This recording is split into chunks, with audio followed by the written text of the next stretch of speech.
¿Qué tal? Muy buenas noches, bienvenidos al Cascabel en 13. Bruselas le ha pedido por carta a Pedro Sánchez que aclare algunas dudas de los presupuestos pactados con Podemos en relación con el gasto, o sea, el déficit, lógicamente, y los ingresos.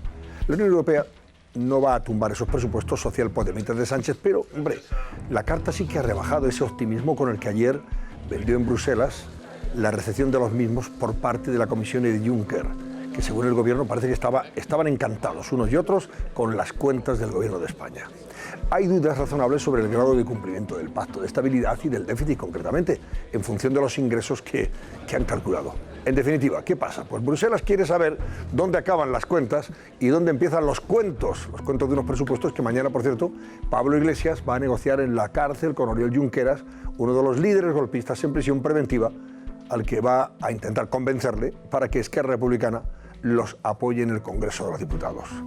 Sánchez y otros miembros del gobierno se han esforzado esta tarde por desmarcarse de esa cita carcelaria y de insistir en que Iglesias no acude en nombre y en representación del Ejecutivo. Pero claro, hombre, inevitablemente es muy difícil no sospechar que quien rubricó en la Moncloa junto a Pedro Sánchez unos presupuestos que llevan el membrete del gobierno de España y el logo de Podemos no va a negociar su apoyo a cambio de promesas o favores por parte de quien puede hacérselos, lógicamente. En fin, es una sospecha cuanto menos lógica. ¿Y ustedes qué opinan? Vamos con la pregunta del barómetro. Lucía Crespo, buenas noches. Buenas noches, Antonio. Como bien dices, mañana Pablo Iglesias acudirá a la cárcel para reunirse con Oriol Junqueras y hablar, entre otros asuntos, sobre los presupuestos. Algo que ha suscitado mucha polémica en la oposición. Albert Rivera lo tilda como una humillación a los españoles. Tras estas declaraciones por parte del líder de Ciudadanos, les preguntamos: ¿es una humillación para los españoles, como dice Rivera, que Pablo Iglesias negocie los presupuestos con Junqueras en la cárcel? Desde ya están abiertos nuestros teléfonos. Si consideran que sí, que es una humillación para los españoles, marquen el 905-855-001. Si por lo contrario creen que no, marquen el mismo número pero acabado en 02. 905-855-002. Ya saben que pueden seguirnos en nuestras redes sociales, en Twitter @elcascabel13, y también pueden seguir la tertulia de esta noche y comentarla con el hashtag elcascabel18. Luego destacaremos alguno de sus mensajes en redes, porque ya saben que estamos muy pendientes. Gracias, Lucía Crespo. Bueno, esta noche también vamos a comentar esa polémica que se ha generado por unas declaraciones no muy afortunadas de la que fue ministra de Agricultura, Isabel García Tejerina, en relación con el deterioro de la educación en España y concretamente las diferencias que hay entre comunidades en materia educativa, o en calidad de materia educativa, poniendo como ejemplo, por ejemplo, esto que ha dicho concretamente. En Andalucía se dice que lo que sabe un niño de 10 años es lo mismo que lo que sabe uno de 8 años en Castilla y León. La ministra se refería al último informe PISA, según el cual los escolares de Castilla y León en comprensión lectora, matemáticas y ciencias están a la cabeza de España, mientras que los de Andalucía, según ese mismo informe PISA, figuran en los últimos lugares. Ahora bien, su deficiente explicación ha sido respondida muy críticamente por la presidenta Susana Díaz y también por el resto de dirigentes de la comunidad. No olvidemos que están en campaña electoral, incluido Juanma Moreno, el compañero de partido de Tejerina. Todos han coincidido en señalar como un insulto, como un desprecio a los niños andaluces esas palabras de Tejerina. Ciertamente la exministra, no ha estado muy afortunada, pero eso sería quizá la anécdota en comparación con el fondo del asunto, o sea, la categoría de este asunto al que se refería. Y el asunto es que una buena parte de los andaluces, incluidos esos niños que representan lo más sensible que tiene una tierra, decía Susana Díaz, es posible que se sientan más insultados por los deficientes indicadores educativos, sociales y económicos que sitúan a su tierra Andalucía en el furgón de cola de España, según PISA, según la OCDE, según la encuesta de población activa, según el INEM, que las desacertadas declaraciones de una exministra.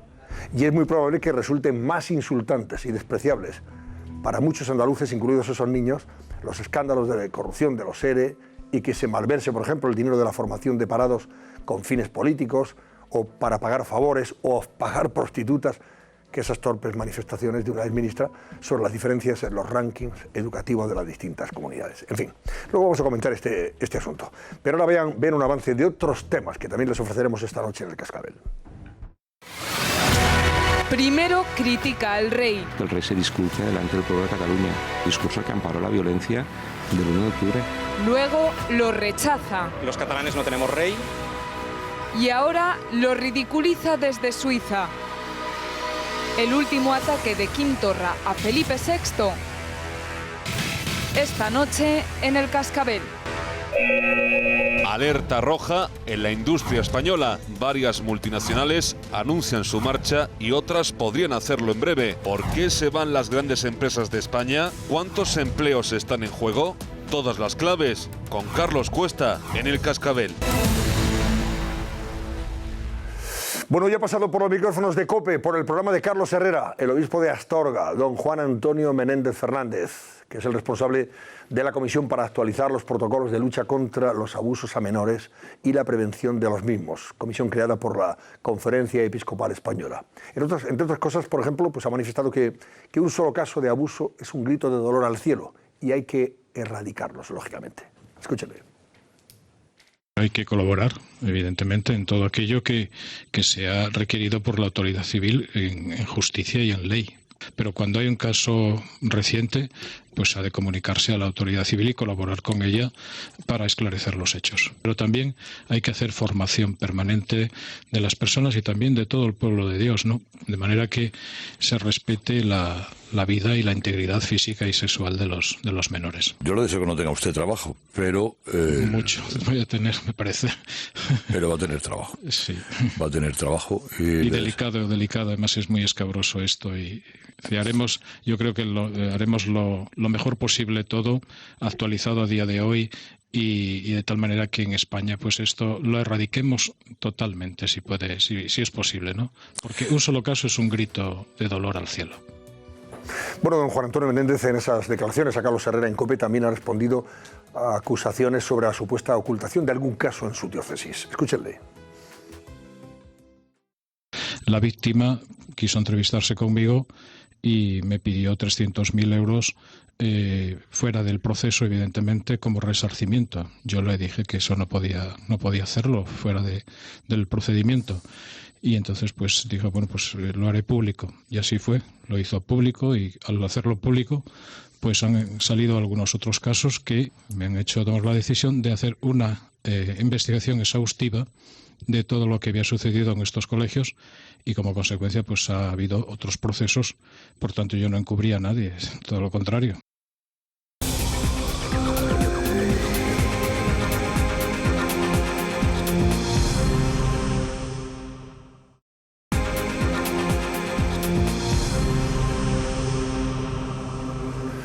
Bueno, esta noche me acompañan Cristina López Slisting. Buenas noches, Cristina. Muy buenas noches, don Antonio. Y Paco Rosell, director del Mundo. Muy buenas noches, don Antonio. Le voy a preguntar por esto de Tejerina, la reacción que ha habido en Andalucía. Madre mía, que se ha armado. Bueno, buenas noches, Vicente González Olaya. Buenas noches, Antonio. Y muy buenas noches a Edurne Uriarte. Buenas noches. Y ahora también antes os preguntaré, hombre, por la cumbre de mañana en la cárcel de Lledoners. Susana Ollero, ponnos en situación. Iglesias visita a Oriol Junqueras, el golpista encarcelado al que va a pedirle que apoye los presupuestos generales del Estado. Hoy ya se ha encargado el gobierno de decir que no va en nombre de ese ejecutivo ni de Pedro Sánchez, pero hay sospechas de que, hombre, si quiere conseguir ese apoyo, algo tendrá que prometerle a cambio o no. A ver, cuéntanos. Vamos a contarlo todo porque hoy se han desarrollado varias reacciones políticas y es que mañana viernes el líder de Podemos, Pablo Iglesias, se reúne en la cárcel Lledoners en Barcelona con el presidente Esquerra, con Oriol Junqueras. Pues bien, recordemos que Junqueras se encuentra en prisión desde el pasado 2 de noviembre del año pasado, de 2017, y está acusado de los delitos de sedición y de rebelión y que por este motivo Iglesias pues ha recibido multitud de críticas. Sin embargo, el secretario general de Podemos ha explicado esta misma mañana por qué se reúne con el político preso. Se lo ha pedido él. Escuchen. Yo estoy yendo a una reunión que me han pedido. Fue Junqueras el que nos transmitió que quería esa reunión y a mí me parece muy razonable. Yo quiero escuchar lo que tenga que explicar el señor Junqueras, que es el líder de una fuerza política muy importante en Cataluña y en España, como es Esquerra Republicana. Uno de los principales escollos de esta reunión son los temas que van a tratar. Por un lado, los políticos catalanes presos y por otro, los presupuestos generales del Estado del año que viene. Pero Iglesias ha justificado también la necesidad de tratar estos puntos. Que en las fuerzas políticas independentistas haya una agenda que trate de acelerar algo que a nosotros nos parece bien, que es la libertad de los presos políticos catalanes. Bueno, está bien que se hable de eso. Creo que también hay una agenda política estatal que es importante y una agenda política catalana que es importante. Como les decíamos, las reacciones políticas no se han hecho esperar y ninguna de ellas es halagüeña. En primer lugar, hace tan solo unas horas, el presidente del Gobierno, Pedro Sánchez, desde Bruselas, ha sido un aviso a navegantes. Vean. Yo agradezco al señor Iglesias el apoyo a esta propuesta presupuestaria. Se lo agradezco. Pero también recuerdo la negociación en nombre del Gobierno la hace el Gobierno. Una de las respuestas más contundentes a la reunión entre Iglesias y Junqueras ha sido la del portavoz adjunto del Grupo Popular, Fernández Martínez Maillo. ¿Quieren saber por qué? Bueno, pues escuchen ustedes mismos y saquen conclusiones.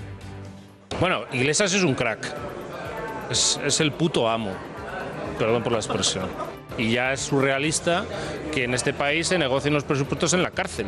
Ya prácticamente un presidente bis. Al final vamos a tener que hacer las sesiones de control a Pablo Iglesias. Y por último, el líder de Ciudadanos, Albert Rivera, ha hablado hasta de humillación. A mí me parece que lo que va a suceder mañana en una cárcel española es una humillación al pueblo español. Que la sanidad española, que la educación española, que la ley de dependencia, que las pensiones dependan de un vis a vis entre Junqueras e Iglesias es una humillación al pueblo español. No hay derecho que Sánchez nos someta a esta humillación. Basta ya, basta ya. Bueno, Iglesias habla de presos políticos, no de políticos presos. Para él son presos políticos. Y os pregunto, ¿va a ir con las manos vacías a pedir apoyo a cambio de nada? Yo creo que está habiendo una serie de movimientos muy siniestros. Este no es el primero. La semana pasada tuvimos el de Zapatero con Otegi, que fue un encuentro ya muy polémico. Evidentemente desconocemos el contenido, pero es absolutamente siniestro que Bildu, que se ha puesto en primera fila para apoyar los presupuestos si llega el caso, pues tuviese esta reunión con el que fuera presidente del gobierno. Pero yo estoy de acuerdo con Ciudadanos. Lo de la cárcel es verdaderamente un bofetón a toda la gente que lo pasó tan mal hace exactamente un año. O sea, cuando se encontraron con las carreteras cortadas, cuando se encontraron con caceroladas que les impedían dar de comer a sus hijos, porque los niños estaban venga a llorar por la escandalera de las calles, cuando se encontraron con que de repente la mitad de la población quería imponerse por la violencia y la fuerza bruta sobre la otra mitad, conculcando todas las leyes. Y ahora de repente van a hacer el caldo gordo a esta gente. Ahora van a hacer el caldo gordo a estas personas y a preguntarles cómo pueden contribuir al presupuesto y además en la cárcel. Y encima dicen que son presos políticos, cosa que no son políticos que han conculcado la ley. Y encima dicen que son partidarios de sacarlos a la calle cuando todavía no se les ha juzgado, cuando están pendientes de un intento de golpe. A mí que no me parece una nación seria. Yo resumo este episodio, el que va a tener lugar mañana, con una pregunta y es: ¿en qué país democrático del mundo un gobierno negocia los presupuestos con un golpista y en la cárcel? Porque es el resumen de la situación. Y aquí viene el debate, por supuesto. Debate a raíz de las palabras hoy del presidente del Gobierno cuando dice que el Gobierno negocia directamente. Pero es que estas palabras el presidente las pronuncia hoy cuando se ha formado un enorme escándalo en España. Pero Iglesias, si no me equivoco, anunció esto el lunes. El lunes el presidente del Gobierno ni el Gobierno negó que en efecto Pablo Iglesias fuera a negociar los presupuestos en nombre del Gobierno. El martes tampoco. Ayer algunos ministros dijeron, bueno, eso es cosa de él, y la negativa viene hoy. Pero viene porque se ha formado un enorme escándalo. En otras palabras, mi valoración de este hecho es que en efecto Pablo Iglesias va a negociar los presupuestos con Esquerra Republicana en nombre de él mismo, porque él mismo ha firmado esos presupuestos, pero también del Gobierno al que está representando en el acuerdo de presupuestos.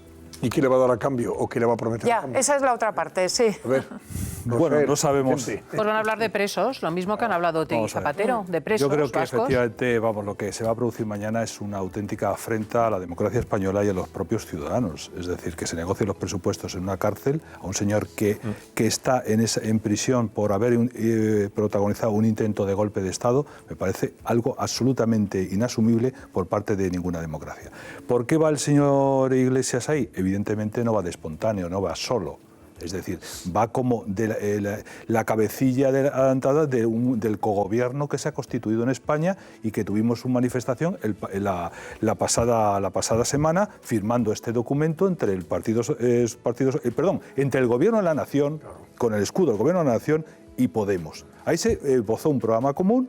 Y es lo que va a negociar unos presupuestos, porque el presidente del Gobierno, que hoy ha salido un poco, porque claro, se ve presionado dentro de su propio partido y por el malestar general de la opinión pública, diciendo, bueno, es que un señor, tú estabas haciendo una estrategia de desactivar a Podemos y al cabo del tiempo Podemos le ha dado la vuelta a la situación y es el que está arrastrando al Partido Socialista en su programa, en sus planteamientos, etcétera, etcétera. Claro, esto causa bastante trastorno en las filas socialistas. Pero yo digo una cosa, si el señor Iglesias no fuera como adelantado de este proceso, el presidente del Gobierno lo tendría muy sencillo.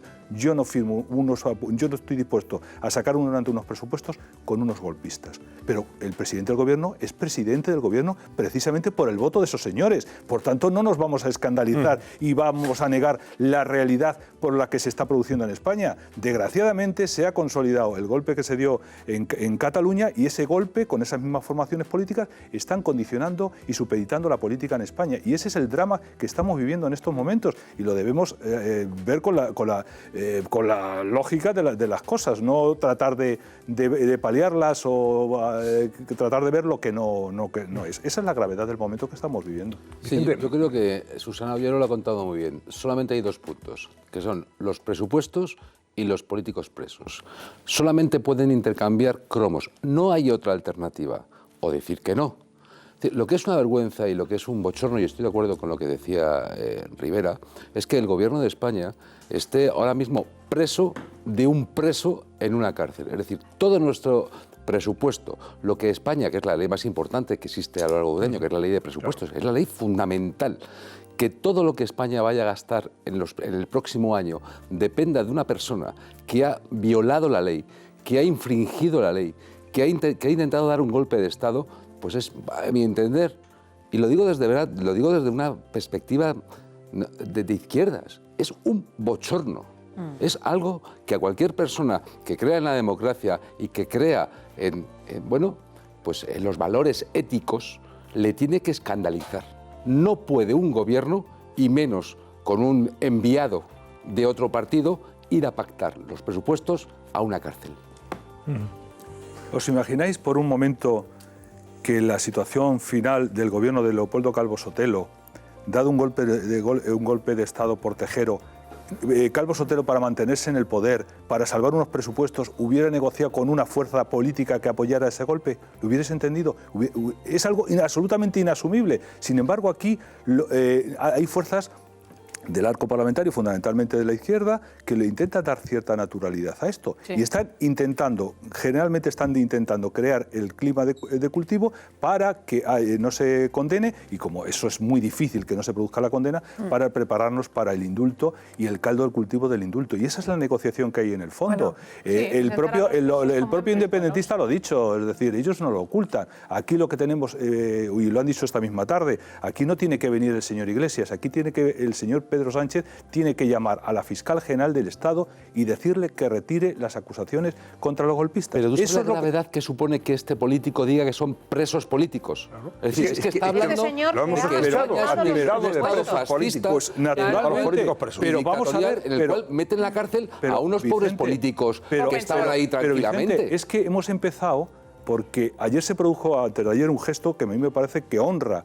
a los jueces. Hubo un acto del Consejo General del Poder Judicial. Lo comentábamos anoche. Y una directora de Justicia de la Generalitat se presentó con un lazo amarillo y los jueces le dijeron que no podía seguir ni un momento más porque estaba poniendo de manifiesto que en España existen presos políticos. Pero aquí el presidente del gobierno ha recibido al señor Torra con su lazo amarillo y se ha aceptado esa condición. Pero, que eso supone no ya un gesto de protesta, esto supone una desautorización de la democracia española. Claro. Y es algo que no podemos, los ciudadanos, no podemos permitir que tolere ningún presidente del gobierno, ninguna fuerza política.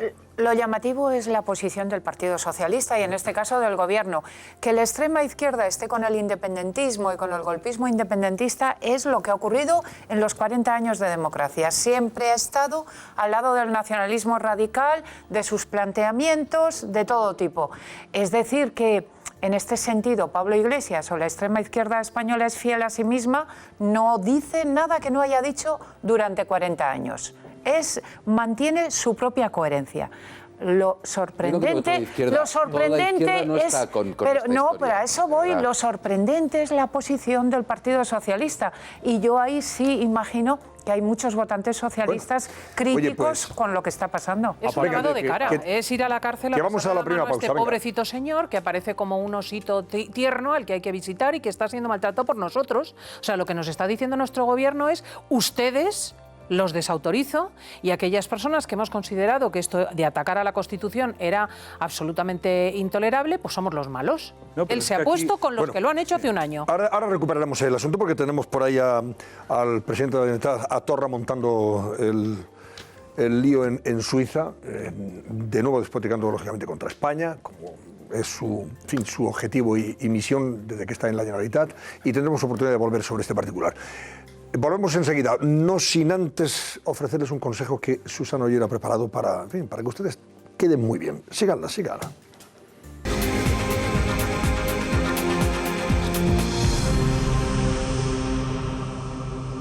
Bueno, señores, vamos a ver. Estábamos hablando de la cita de mañana en la cárcel de Lledoners. Iglesias reuniéndose con Junqueras para negociar los presupuestos, con un golpista. Bueno, hoy el presidente del gobierno estaba todavía en Bruselas. Y de Bruselas ya se ha anunciado que va a haber carta que le envían al gobierno de España. Hay varios países a los que le van a enviar cartas, no para tumbar los presupuestos en principio, pero sí para que aclare el gobierno de España dudas razonables que hay en torno a esas cuentas que ha presentado Podemos y el Partido Socialista y el gobierno en Bruselas. Dudas razonables sobre el grado de cumplimiento del plan de estabilidad, o sea, el déficit, y también del grado de obtención de esos recursos, de esos ingresos que dice que van a conseguir vía impuestos. Hay bastantes dudas en ese sentido, y eso ha rebajado el optimismo del gobierno, que ayer decía: la Unión Europea está encantada con nuestras cuentas, y esto es, jauja. A ver, José Luis Concejero, corresponsal de COPE y 13 en Bruselas, cuéntanos, porque hoy le han dado ya un tironcito de orejas al señor Sánchez, en ese sentido, ¿no? Sí, ¿qué tal? Muy buenas noches. Al gobierno de Pedro Sánchez, al presidente del gobierno, no le preocupa esa carta que vamos a conocer mañana y que ha enviado la Comisión Europea. Una carta que se envía solamente cuando hay posibilidad de incumplimiento del Pacto de Estabilidad Presupuestaria. El problema no es la carta en sí, sino que hace menos de 24 horas fuentes de Moncloa decían aquí en Bruselas que el presidente de la Comisión Europea, Jean-Claude Juncker, estaba encantado con las cuentas españolas. No es así, y por tanto el gobierno de España va a tener que dar explicaciones pertinentes acerca de nuestro presupuesto. Miren, esta es la tercera carta en 3 años que recibe el gobierno de España. En 2017, en 2018, también en 2016. Yo lo único que les pido es que, dado que preguntan tanto por la carta, cuando la vean ustedes, hagan la comparación entre lo que se le pedía al gobierno de España en 2016 y en 2017 y lo que se le pide al gobierno de España en 2018. Para que vean la diferencia a favor de este año en la confianza, en la posición proeuropea que tiene el gobierno de España y que es bien recibida y reconocida por las instituciones comunitarias. Hombre, naturalmente, en el 2016 estábamos todavía de hocicos metidos en una crisis de caballo. Sí. Y el 17 todavía saliendo. O sea, esto es la herencia que ha recibido el señor Sánchez. Pero esa no es la cuestión. Espero que no se ponga la medalla encima. Esa no es la cuestión. La cuestión es coger las imágenes 24 horas del presidente del gobierno, diciendo que todo iba bien, que tal, porque bajo la creencia de que, como la situación en Italia es ciertamente más grave, de matute iban a colgar los presupuestos virtuales que se han mandado a Bruselas. Ahora, cuando se han encontrado, a las 6 de la tarde han enviado esa carta, ya nos están preparando el escenario. Bueno, tampoco la carta es tan importante, es decir, íbamos a obtener el aprobado y ahora cuando nos suspende dice, bueno, tampoco tiene tanta importancia, no sé qué, no sé cuánto. Pues sí tiene importancia, porque es una enmienda a los presupuestos, cómo se han hecho y las circunstancias que rodean los presupuestos. Los presupuestos es que realmente no cuadran. Es algo tan sencillo, es decir, los presupuestos tienen que tener una memoria y unos números que respalden esas cuentas, y se hace un ejercicio de fantasía creativa que no se sostiene. Y Bruselas lo que ha hecho es trasladarle esa circunstancia, ese rapapolvo que mañana vamos a ver y para el cual ya el presidente del gobierno nos está preparando. Pero hay que decir que 24 horas antes estaba exultante, que iban a ser aplaudidos, que por supuesto Bruselas iba a ratificar los presupuestos, etcétera, etcétera, cosa que no ha ocurrido. Pero fíjate que es que podrían pensar, bueno, y están aquí estos contertulios alegrándose de que Europa tenga sus reservas sobre los presupuestos españoles. No, lo que tenemos es una enorme preocupación, al menos yo, sobre los propios presupuestos. Pregúntale a los empresarios. O sea, los gastos no cuadran efectivamente con los ingresos. No se sabe si las ideas de recaudar impuestos que se han puesto sobre la mesa van a cubrir la totalidad de los gastos esbozados, se reducen las reducciones de déficit que vamos a hacer en el futuro y, sobre todo, yo acabo de estar en Mallorca y en el sector inmobiliario me han dicho no se mueve nada.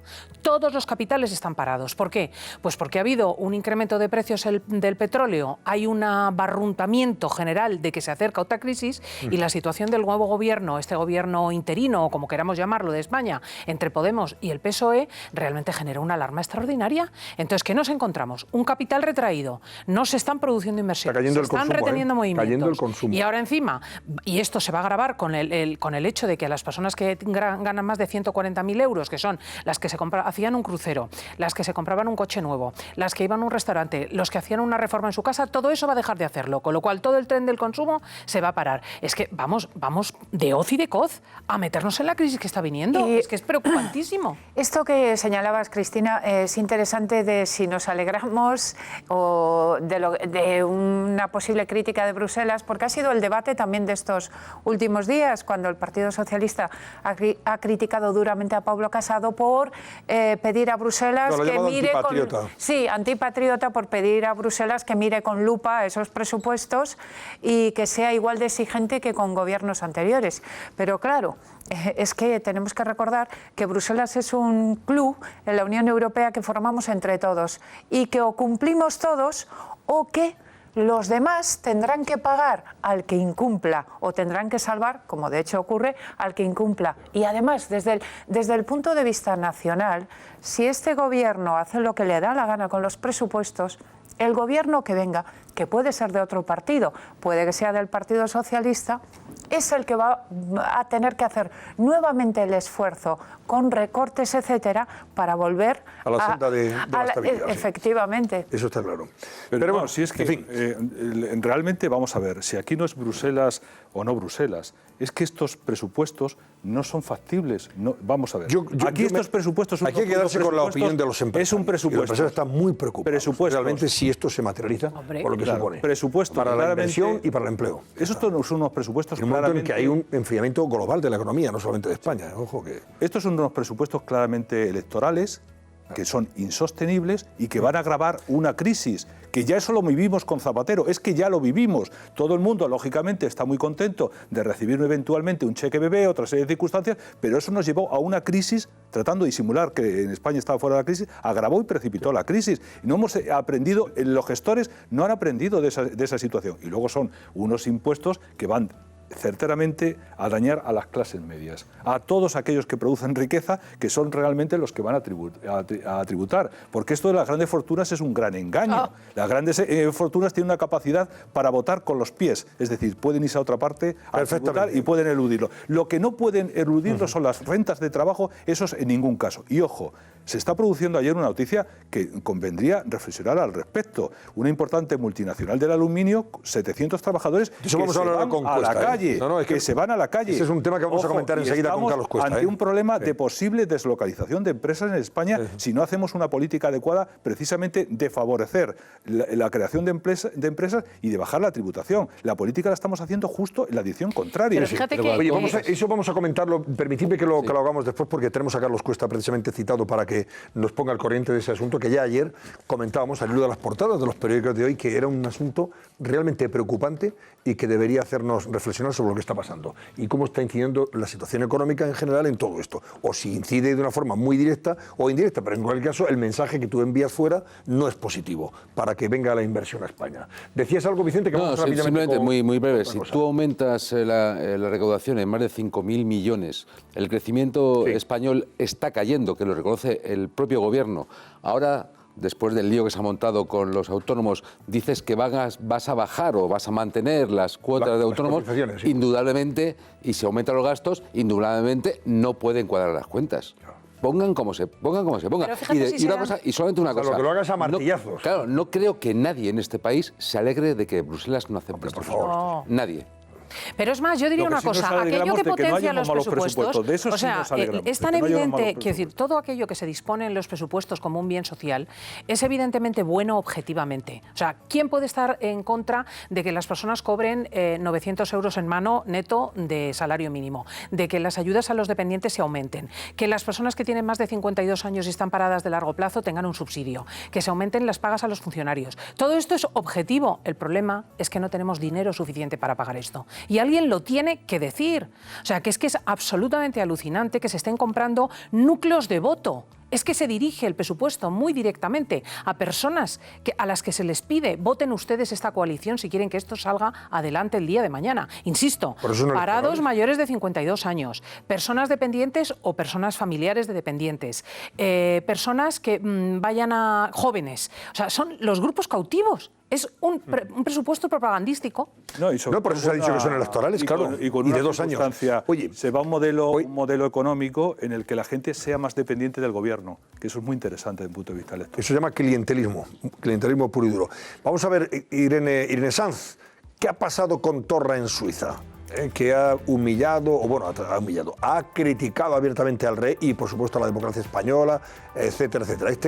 Este sigue, en fin, allá donde va, poniendo el lacito amarillo y criticando abiertamente a nuestra democracia y a nuestro jefe de Estado. Venga. Una nueva crítica, Antonio. Desde que asumió la presidencia de la Generalitat, son varios los reproches que ha vertido Quim Torra contra el rey. Su principal crítica en este tiempo, la principal crítica ha sido al monarca, que dice que durante ese discurso que dirigió a los españoles a raíz del 1 de octubre, dijo que amparó la violencia. Eso lo dijo Quim Torra. En ese momento, Felipe VI lamentó la deslealtad inadmisible de algunas autoridades catalanas en ese discurso y, como decimos, desde entonces el presidente de la Generalitat lo desacredita. Lo que sí es importante es que el rey se disculpe delante del pueblo de Cataluña, porque es un discurso que amparó la violencia. Bueno, este tono lo ha mantenido durante todos estos meses. Incluso en algunas ocasiones Torra niega reconocer al rey como autoridad. Los catalanes no tenemos rey, estamos todavía exigiendo y esperando las disculpas del rey por el discurso que pronunció el día 3 de octubre.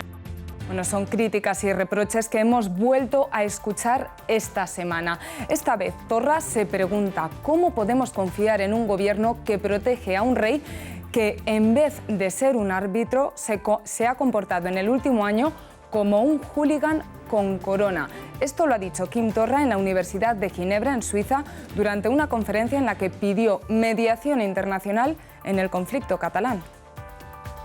Bueno, por cierto, mañana el Gobierno tendrá que preparar ese recurso para presentarlo ante el Tribunal Constitucional, ¿no? En contra de lo que decide el Parlamento de reprobar al rey Felipe y tildar de caduca, ¿no? ¿Te das cuenta que y agotada la corona española? Torra dice que el rey tiene que ser un árbitro. El rey no es árbitro de nada, el rey es el jefe del Estado. Claro. Y el rey lo que tiene que hacer, lo que hace, es defensa de la Constitución. Y resulta que un tipo como este señor llama al rey hooligan, porque no le da la razón o porque no media. Es que el rey no tiene que mediar absolutamente nada con unos golpistas. Es que al final nos estamos volviendo todos de verdad. Pero por eso está bien que lo recordemos. Está bien que lo recordemos, que lo pongamos en valor. Es decir, este señor dice esto, como hay gente que le compra la mercancía averiada, ahí tiene que haber medios que por lo menos recuerden que eso no es así. Pero es el mantra. Que lo que vende este señor es una burra con mataduras. Es que no se le puede comprar. Vamos a ver, el independentismo está instalando un mantra que es que supuestamente el discurso memorable del rey respaldando la Constitución y digamos apelando a que los poderes del Estado digamos defendieran la propia Constitución, están instalando el mantra de que el rey respaldó la violencia contra Cataluña. Yo no sé de dónde, qué párrafo del discurso del rey figura tal expresión o algo que se pueda interpretar en ese sentido. Ninguna. Pero están con ese mantra continuamente. Pero ese mantra que va avanzando y te encuentras a veces con sorpresa, como algún periódico que, en su buena voluntad, entiendo hoy, que en primera página diga, no, el discurso del rey en los premios Princesa de Asturias va a ser moderado, apelando a la concordia, a diferencia de lo del año anterior. ¿Qué llamamiento a la concordia no hizo el año anterior? Fue precisamente lo que hizo, el llamamiento a la concordia y a evitar la fractura de Cataluña y al respeto a la Constitución y las libertades. Pero ese mantra sigue avanzando y al final se le termina comprando. Lo mismo lo que hubiera dicho, porque el rey obviamente es el máximo representante en este caso del Estado y de la nación española y del Estado, y por lo tanto tiene un simbolismo enorme para el independentismo. Y el rey, por ese simbolismo de representante del Estado y de la nación española, es un objetivo número uno por parte del nacionalismo, objetivo a destruir, a destruir su imagen, su legitimidad, su representatividad, etcétera. Claro. Sí, además la posibilidad de un esquema federal para España se inserta precisamente en este horizonte republicano. Quiero decir, no nos llamemos a engaño. Cuando se habla, por ejemplo, de Franco o del Valle de los Caídos, evidentemente no se habla de un cadáver de hace no sé cuántos mil años, ¿no? Quiero decir, de 1975. Se está hablando de establecer un nexo directo entre Francisco Franco y la monarquía y abundar en esta descalificación general y avanzar hacia un federalismo republicano en amplios sectores sociales. No olvidemos una cosa, que los mismos que ahora han protagonizado el golpe de Estado también lo protagonizaron contra la República. No te olvides. Son desleales con uno y con otro sistema. No es con el sistema, son desleales con España. Voy a saludar a Marco Chiasa en Barcelona, porque en estas últimas horas el cónsul general honorario, cónsul honorario de Grecia ha sido destituido por el propio país, su propio país, por Grecia, porque este ya se había significado abiertamente en favor de la ruptura de España y de la independencia de Cataluña. ¿Qué está pasando con estos cónsules y con estos cónsules de medio pelo? Porque este de medio pelo, como el de medio pelo de aquí de Flandes, ¿no? Que ha destituido el gobierno. El de Flandes, ¿no? El flamenco sin volantes. Bueno, pues, ¿qué pasa? Que esta gente pues ha estado muy bien engrasada durante muchos años en Barcelona, en Cataluña, y han comprado sus favores de una forma bastante abierta. Eso todo el mundo lo dice, ¿eh? Han sido invitados, agasajados permanentemente y, claro, se sienten en la República de Cataluña. Marco Chiasa, ¿por qué destituyeron a este señor, al cónsul honorario de Grecia, concretamente?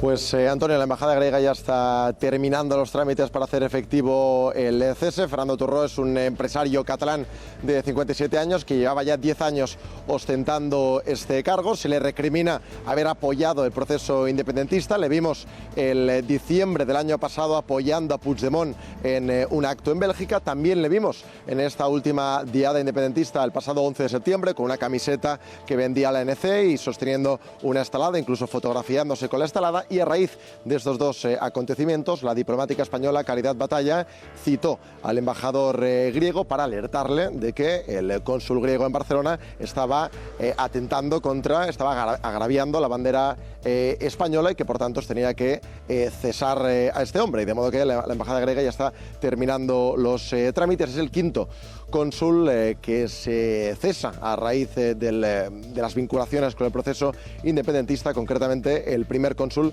que se cesa bajo el mandato del PSOE.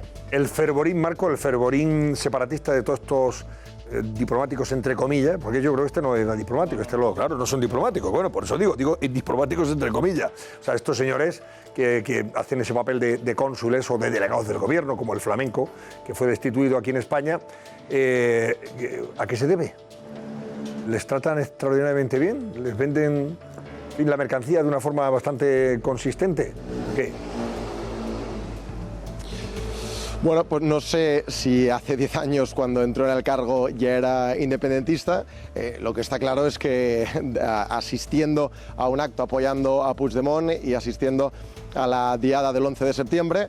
Desconocemos si por ideología o para quedar bien con las instituciones catalanas gobernadas por el nacionalismo, pero lo que está claro es que este hombre estaba representando a Grecia en España, defendiendo la ruptura de España y por tanto defendiendo la independencia. Y es, como te decía Antonio, y es el quinto caso de un cónsul catalán que es cesado por estos motivos, también el de Finlandia, todos ellos por estar defendiendo el nacionalismo catalán.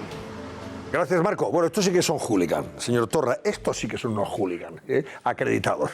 Ahora, yo Pero bueno, que quisiera venga, que tengo por ahí a Carlos Cuesta. Que estos consulados meritorios, ¿no?, que además los hay de distintas nacionalidades, porque también hay cónsules españoles por todo el mundo, que a lo mejor son empresarios acreditados que están en Yemen o que están en distintos países y que todos los periodistas nos hemos topado, tienen muy poca influencia social. Quiero decir, como muchos serían palmeros dentro de Cataluña. Mucho más peligroso es lo que está pasando en estos momentos con la reapertura de todas las embajadas. Claro. En estos mismos momentos, en la mayor parte de las ciudades de los países desarrollados, hay una campaña sistemática de repercusión de todo lo que está diciendo Torra, de todo lo que se dice de la República, de todo lo que se dice en contra del rey, con nuestro dinero. Otra vez, justo lo contrario de lo que el 155 evitó hace un año. Por cierto, todavía estamos esperando que, creo, me parece muy bien que el Ministerio sustituya y pida el reemplazamiento de estos cónsules honorarios, pero hay que recordar que el Ministerio de Asuntos Exteriores dijo que iba a recurrir con carácter inmediato la apertura de las llamadas, entre comillas, embajadas. Y no tenemos noticia de que el Ministerio de Asuntos Exteriores, con el tiempo que ha transcurrido desde que lo anunció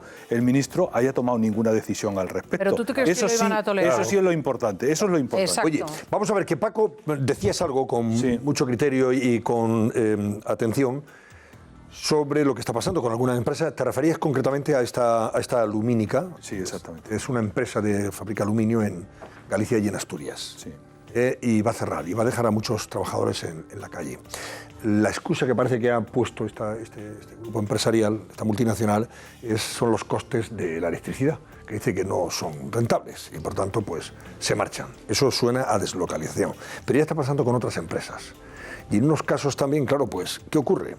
Objetivamente, sea en fin, justificada o no esta salida de las empresas, el mensaje que estamos mandando en un momento como este realmente es poco tranquilizador sobre la llegada de posibles empresas a España e inversiones. Entre lo que está pasando con los presupuestos, las noticias que nos dan el gobierno en ese sentido en materia económica y estas salidas, estos cierres, pues evidentemente las cosas son para preocuparse mucho. Carlos Cuesta, a ver, cuéntanos qué está pasando, qué empresas se están marchando, están cerrando, cuánta gente están dejando en la calle y cuál es el motivo real de todo esto. Pues vamos a ir viéndolo, Antonio. Personas afectadas directamente, estamos hablando de en torno a 1.000. El problema es lo que estabais comentando, es decir, estas 1.000 es el inicio de algo mayor, estas 1.000 es 1.000 y se acabó, y esta es la gran duda. Vamos a ir viéndolo porque además hay una cuestión aquí de fondo. Vamos a ver, para que una empresa se enfrente políticamente a un gobierno tienen que ocurrir cosas muy, muy graves. Es decir, lo normal es que la primera justificación que se dé no afecte a tema político, porque nadie quiere cerrarse una puerta, nadie quiere bombardear a un partido que, oye, a lo mejor dentro de 10 años, de 15 o de 2, tienes que volver a verle las caras. Y las empresas eluden siempre un enfrentamiento político. Primera explicación que van a dar siempre va a ser económica. Aquí la pregunta del millón, y lo estabas tú mencionando, Antonio, perfectamente, es: hay determinados factores de desaceleración, ¿cierto? Hay determinados factores de encarecimiento de la energía, también es muy cierto. La cuestión es, ¿se está haciendo algo para contrarrestar esos factores o no se está haciendo?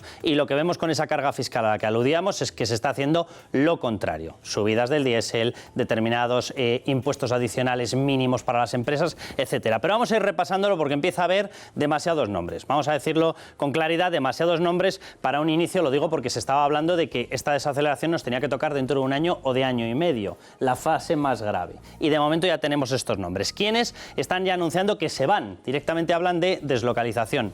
Cemex, la Naval de Sestao, Alcoa, Copbox, Vestas, empiezan a ser demasiadas empresas. Yo simplemente os voy a ir dando algunos datos de ellas. Cemex, por ejemplo, va a cerrar 2 plantas de 7. Cemex va a cerrar las plantas que hay en Baleares y las plantas que hay en Almería. Son 2 de las que van a cerrar. Solamente Cemex, para que os hagáis una idea, son 200 empleos. La Naval también anda, lo que veíamos por ahí. Copbox también está anunciando ya que va a tener determinados cierres. Alcoa, por ejemplo, es una de las que se está hablando que puede tener un cierre más voluminoso. Se habla de 600 386 personas dentro de ese ERE. Datos totales, cifras totales. Estamos hablando de empleos directos en torno a 1.000 empleos directos. Y cuidado, indirectos siempre crece, porque claro, lógicamente tienen sus determinados proveedores, 1.500 empleos indirectos. Los trabajadores afectados. ¿Cuáles son esas disculpas que se están dando? ¿Cuáles son esas justificaciones? Que son ciertas. Es decir, esto que se está aludiendo de un encarecimiento de la energía lo estamos notando todos, por lo tanto, sobre esto no hay dudas. Encarecimiento de un 35% de la energía en un año. ¿Es un factor cierto? Por supuesto. Sube la energía. ¿Qué es lo que ocurre con muchas de estas empresas? Los costes de producción se encarecen. Como se encarecen, no puedo mantener esa planta. Y por tanto, ¿qué acabo haciendo? Pues bajar lógicamente mis centros de producción. Eso está ocurriendo en España. Materia prima también se está encareciendo. Es con lo que trabajan Alcoa. Alcoa es materia prima pura. Por lo tanto, empieza a tener menos margen, tiene más costes y empieza a bajar su producción porque no le compensa, literalmente. Pero cuidado con dos factores. Regulación, Unión Europea, inseguridad.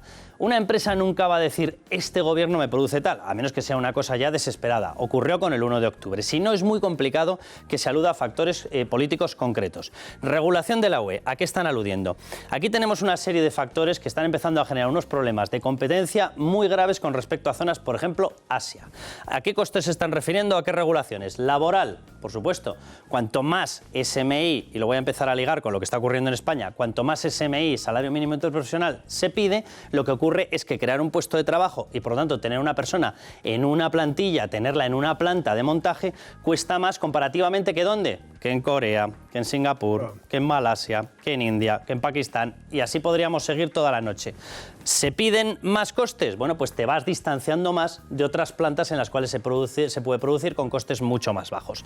Regulación de la UE. Aquí está también la regulación medioambiental. Es decir, la Unión Europea está dentro de una revolución que tiene todo el sentido, ecológica, pero la gente tiene que saber que esos costes asumidos de vamos a producir más limpio, vamos a reciclar, tenemos que recoger, no podemos utilizar X material, tenemos controladas las emisiones. Hay un país, o muchos países, pero vamos, uno en concreto China, que me da que mucho de esto no cumple. Resultado, producen mucho más barato. Resultado, las plantas que se encarecen, resulta que la matriz, la empresa madre, acaba decidiendo, me sale más barato fabricar en otro sitio. Bueno, inseguridad. Cuidado porque aquí volvemos ya a territorio puramente español. Hay dos países en estos momentos que están en una clave de inseguridad muy clara desde el punto de vista político/presupuestario. Uno es Italia, que hay que reconocer que está claramente más en esa senda que nosotros, pero el otro somos nosotros. Es decir, en estos momentos en Bruselas, y yo estoy convencido de que no se van a tumbar nuestros presupuestos, pero se está hablando de cuidado con los presupuestos italianos que se van en el control del déficit, no lo están haciendo, y cuidado con otros porque pedimos explicaciones. No se van a tumbar, yo estoy convencido, pero todo esto genera una serie de mensajes que no son buenos para las empresas. Y aquí dentro, por supuesto, en inseguridad, y aquí dentro en regulación de algunos países está la materia fiscal. Si cambiamos cada 3 meses, cada 4 meses los impuestos, las empresas no saben ni qué planificar en costes fiscales. Y si encima, siempre que los cambiamos es para encarecerlos, ya tenemos un problema de regulación. No de toda la Unión Europea, pero sí de algunos países. Carlos, hasta ahora de estas 6 o 7 empresas que ya han anunciado que se marchan, creo que Vestas es de las primeras que lo anunció, ¿no?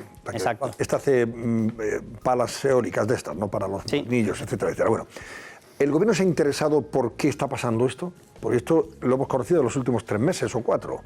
A ver, a mí produciendo estas deslocalizaciones. Me consta que sí que ha habido determinados contactos. ¿Cuál es el problema? Que al final este gobierno tiene que elegir entre las preocupaciones que les trasladan las empresas, de las que no depende políticamente, o las preocupaciones que les trasladan sus aliados de gobierno, de los que sí depende políticamente. Entonces, la pregunta yo creo que es bastante obvia. Cuando un político tiene que elegir entre aquel del que no depende y aquel del que sí depende, normalmente ¿por cuál acaba optando? Pues por aquel del que sí depende. Vamos a ver, esos presupuestos, y lo hemos comentado en el programa, Antonio, son un desafío a las necesidades reales de las empresas.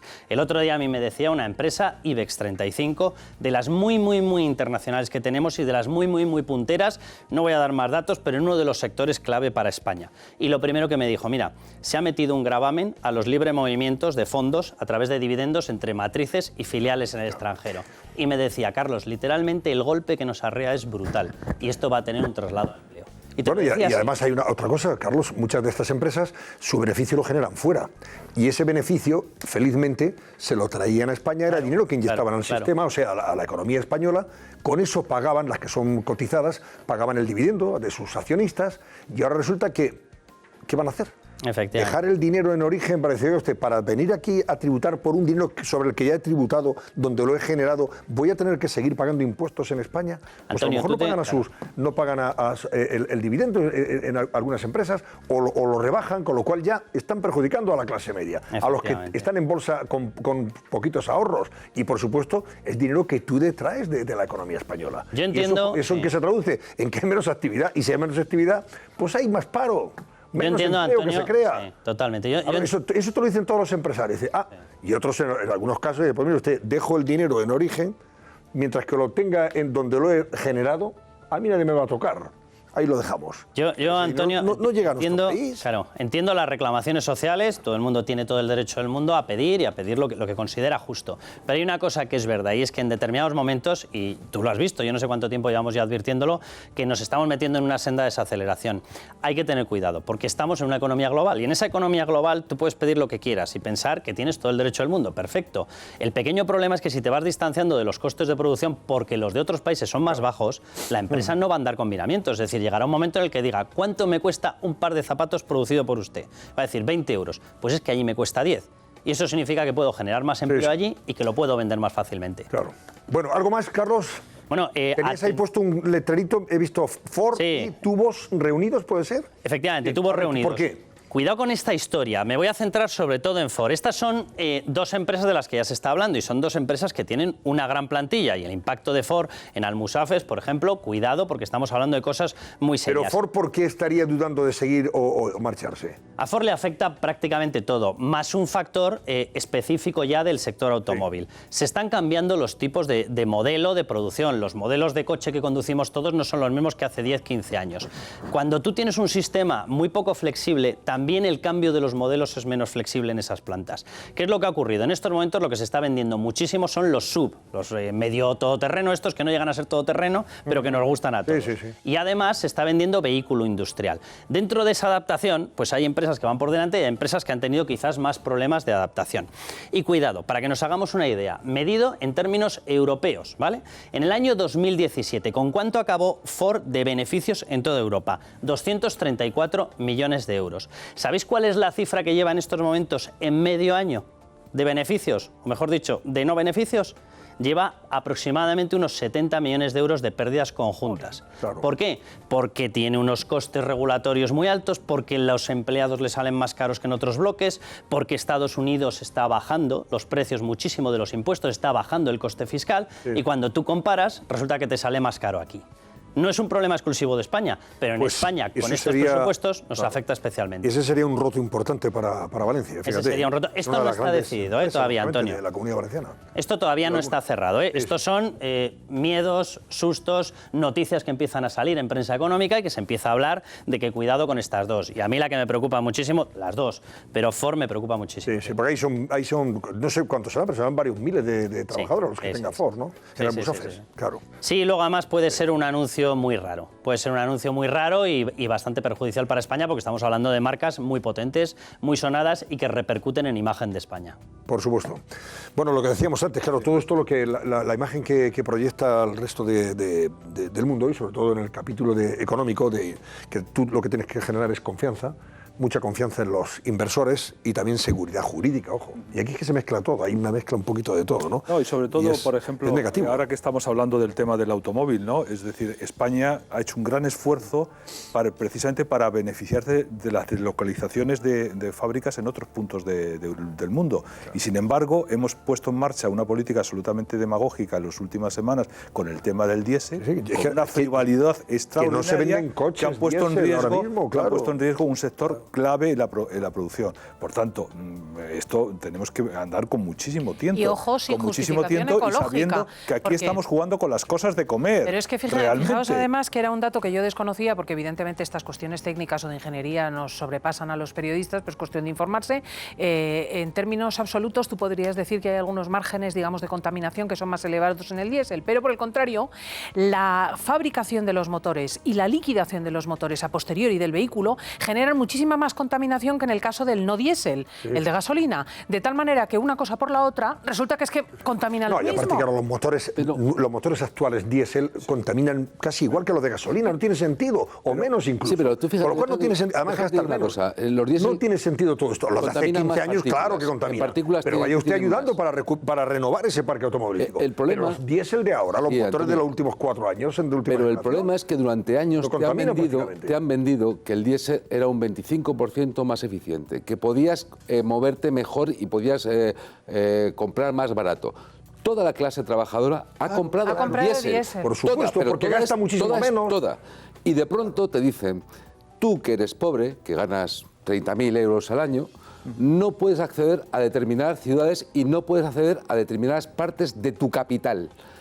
Pero en cambio, si tienes 30.000 euros, que no los tienes en todo el año, para comprarte un coche eléctrico, si eres un buen ciudadano y puedes entrar perfectamente en tu ciudad, porque tú eres una persona decente que tienes un coche ecológico. Mientras que tú, que eres un pobre desgraciado, porque has te has comprado es que ahora dicen, no, los coches un coche de 10.000 euros y no te dejan entrar. No pueden entrar, por ejemplo, en el caso de Madrid. Pero ¿quién tiene un coche de 2005? El que no tiene posibilidad de comprarse uno nuevo. De renovarlo. Estamos creando un problema que es brutal, que es la clase trabajadora se va en patinete, pero lo digo literalmente porque lo ha dicho la alcaldesa de Madrid, que se vaya en patinete o que se vaya en bicicleta, y la clase que de verdad tiene 30.000 o 40.000 euros para comprarse un coche eléctrico o un coche híbrido, ese sí puede entrar en la ciudad. Mira, se ha producido una cosa muy curiosa. En la carretera de Coruña, que es una carretera en Madrid, donde vive, digamos, la gente más rica, lo digo para el que no sea de Madrid,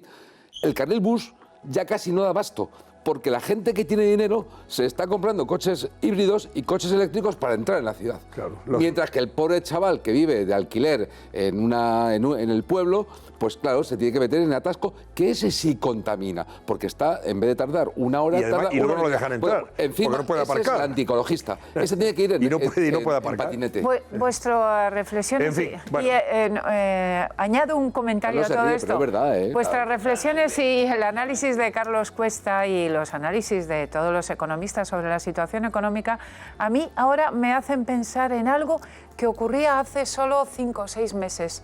Y es que había una corriente dominante en este país en la que incluyo a algunos empresarios, al menos desde posiciones un poco secundarias, que estaban en que el gobierno anterior, bueno, es que tenía grandes problemas de la corrupción pasada, y Rajoy esto, Rajoy es decir, mucha gente, incluida parte de la élite económica, estaba en que había que tumbar aquel gobierno. Había que hacer un cambio, había que tumbarlo. Daba igual las cifras económicas, daba igual la buena situación económica, la buena imagen de España en el extranjero. Hubo un objetivo colectivo, porque la moción de censura es consecuencia no solo de la acción de Pedro Sánchez y su alianza con unos grupos políticos, sino de un caldo de cultivo, de un ambiente. Y ahí, que hay que recordarlo, estaba parte de la élite económica de este país. Por lo menos algunos. Algunos sí estaban en la pomada. Que ahora no llore tanto, es lo que quiero añadir. Pero hombre,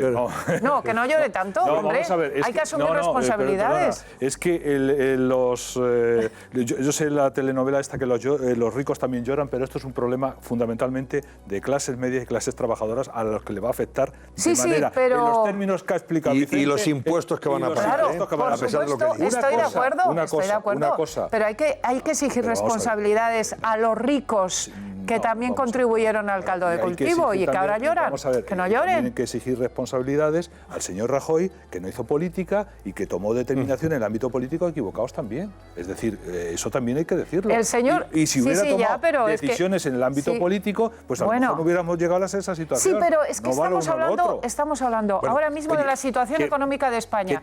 Y claro, el señor Rajoy es el presidente que ha liderado la recuperación económica de España. Y es el presidente que quienes lloran ahora quisieron tumbar. Sí, pero no podemos concluir. A ver, Carlos. Tenemos bien merecido. Carlos, ¿qué me decías? Que tenemos que ir a la publicidad rápidamente. Venga. Por cerrar el asunto desde el punto de vista puramente económico, porque yo creo que la gente tiene que darse cuenta de que las normas de ahora son las que van a tener impacto dentro de 4 años, 5 años, 6 años. Esto que estamos viendo son sectores de toda la vida. ¿vale? Y en estos momentos están teniendo estos problemas. Todos los sectores económicos funcionan por empresas que por cuestiones tecnológicas, por revoluciones, por renovaciones, unas van desapareciendo, otras van llegando. El problema es cuando tú impides que ese flujo tenga a las que llegan para sustituir. Estamos en mitad de un cambio tecnológico brutal y en estos momentos hay mucha gente aplaudiendo, y voy a recordar una norma del pasado que a mí me hizo mucha gracia cuando la gente aplaudía porque se quitara la ley Beckham y decía todo el mundo, qué bien, porque es que esto era un privilegio. Bueno, traía el talento suficiente para que tuviéramos empresarios punteros que hubiesen ido renovando, anticipándose a lo que iba a ocurrir.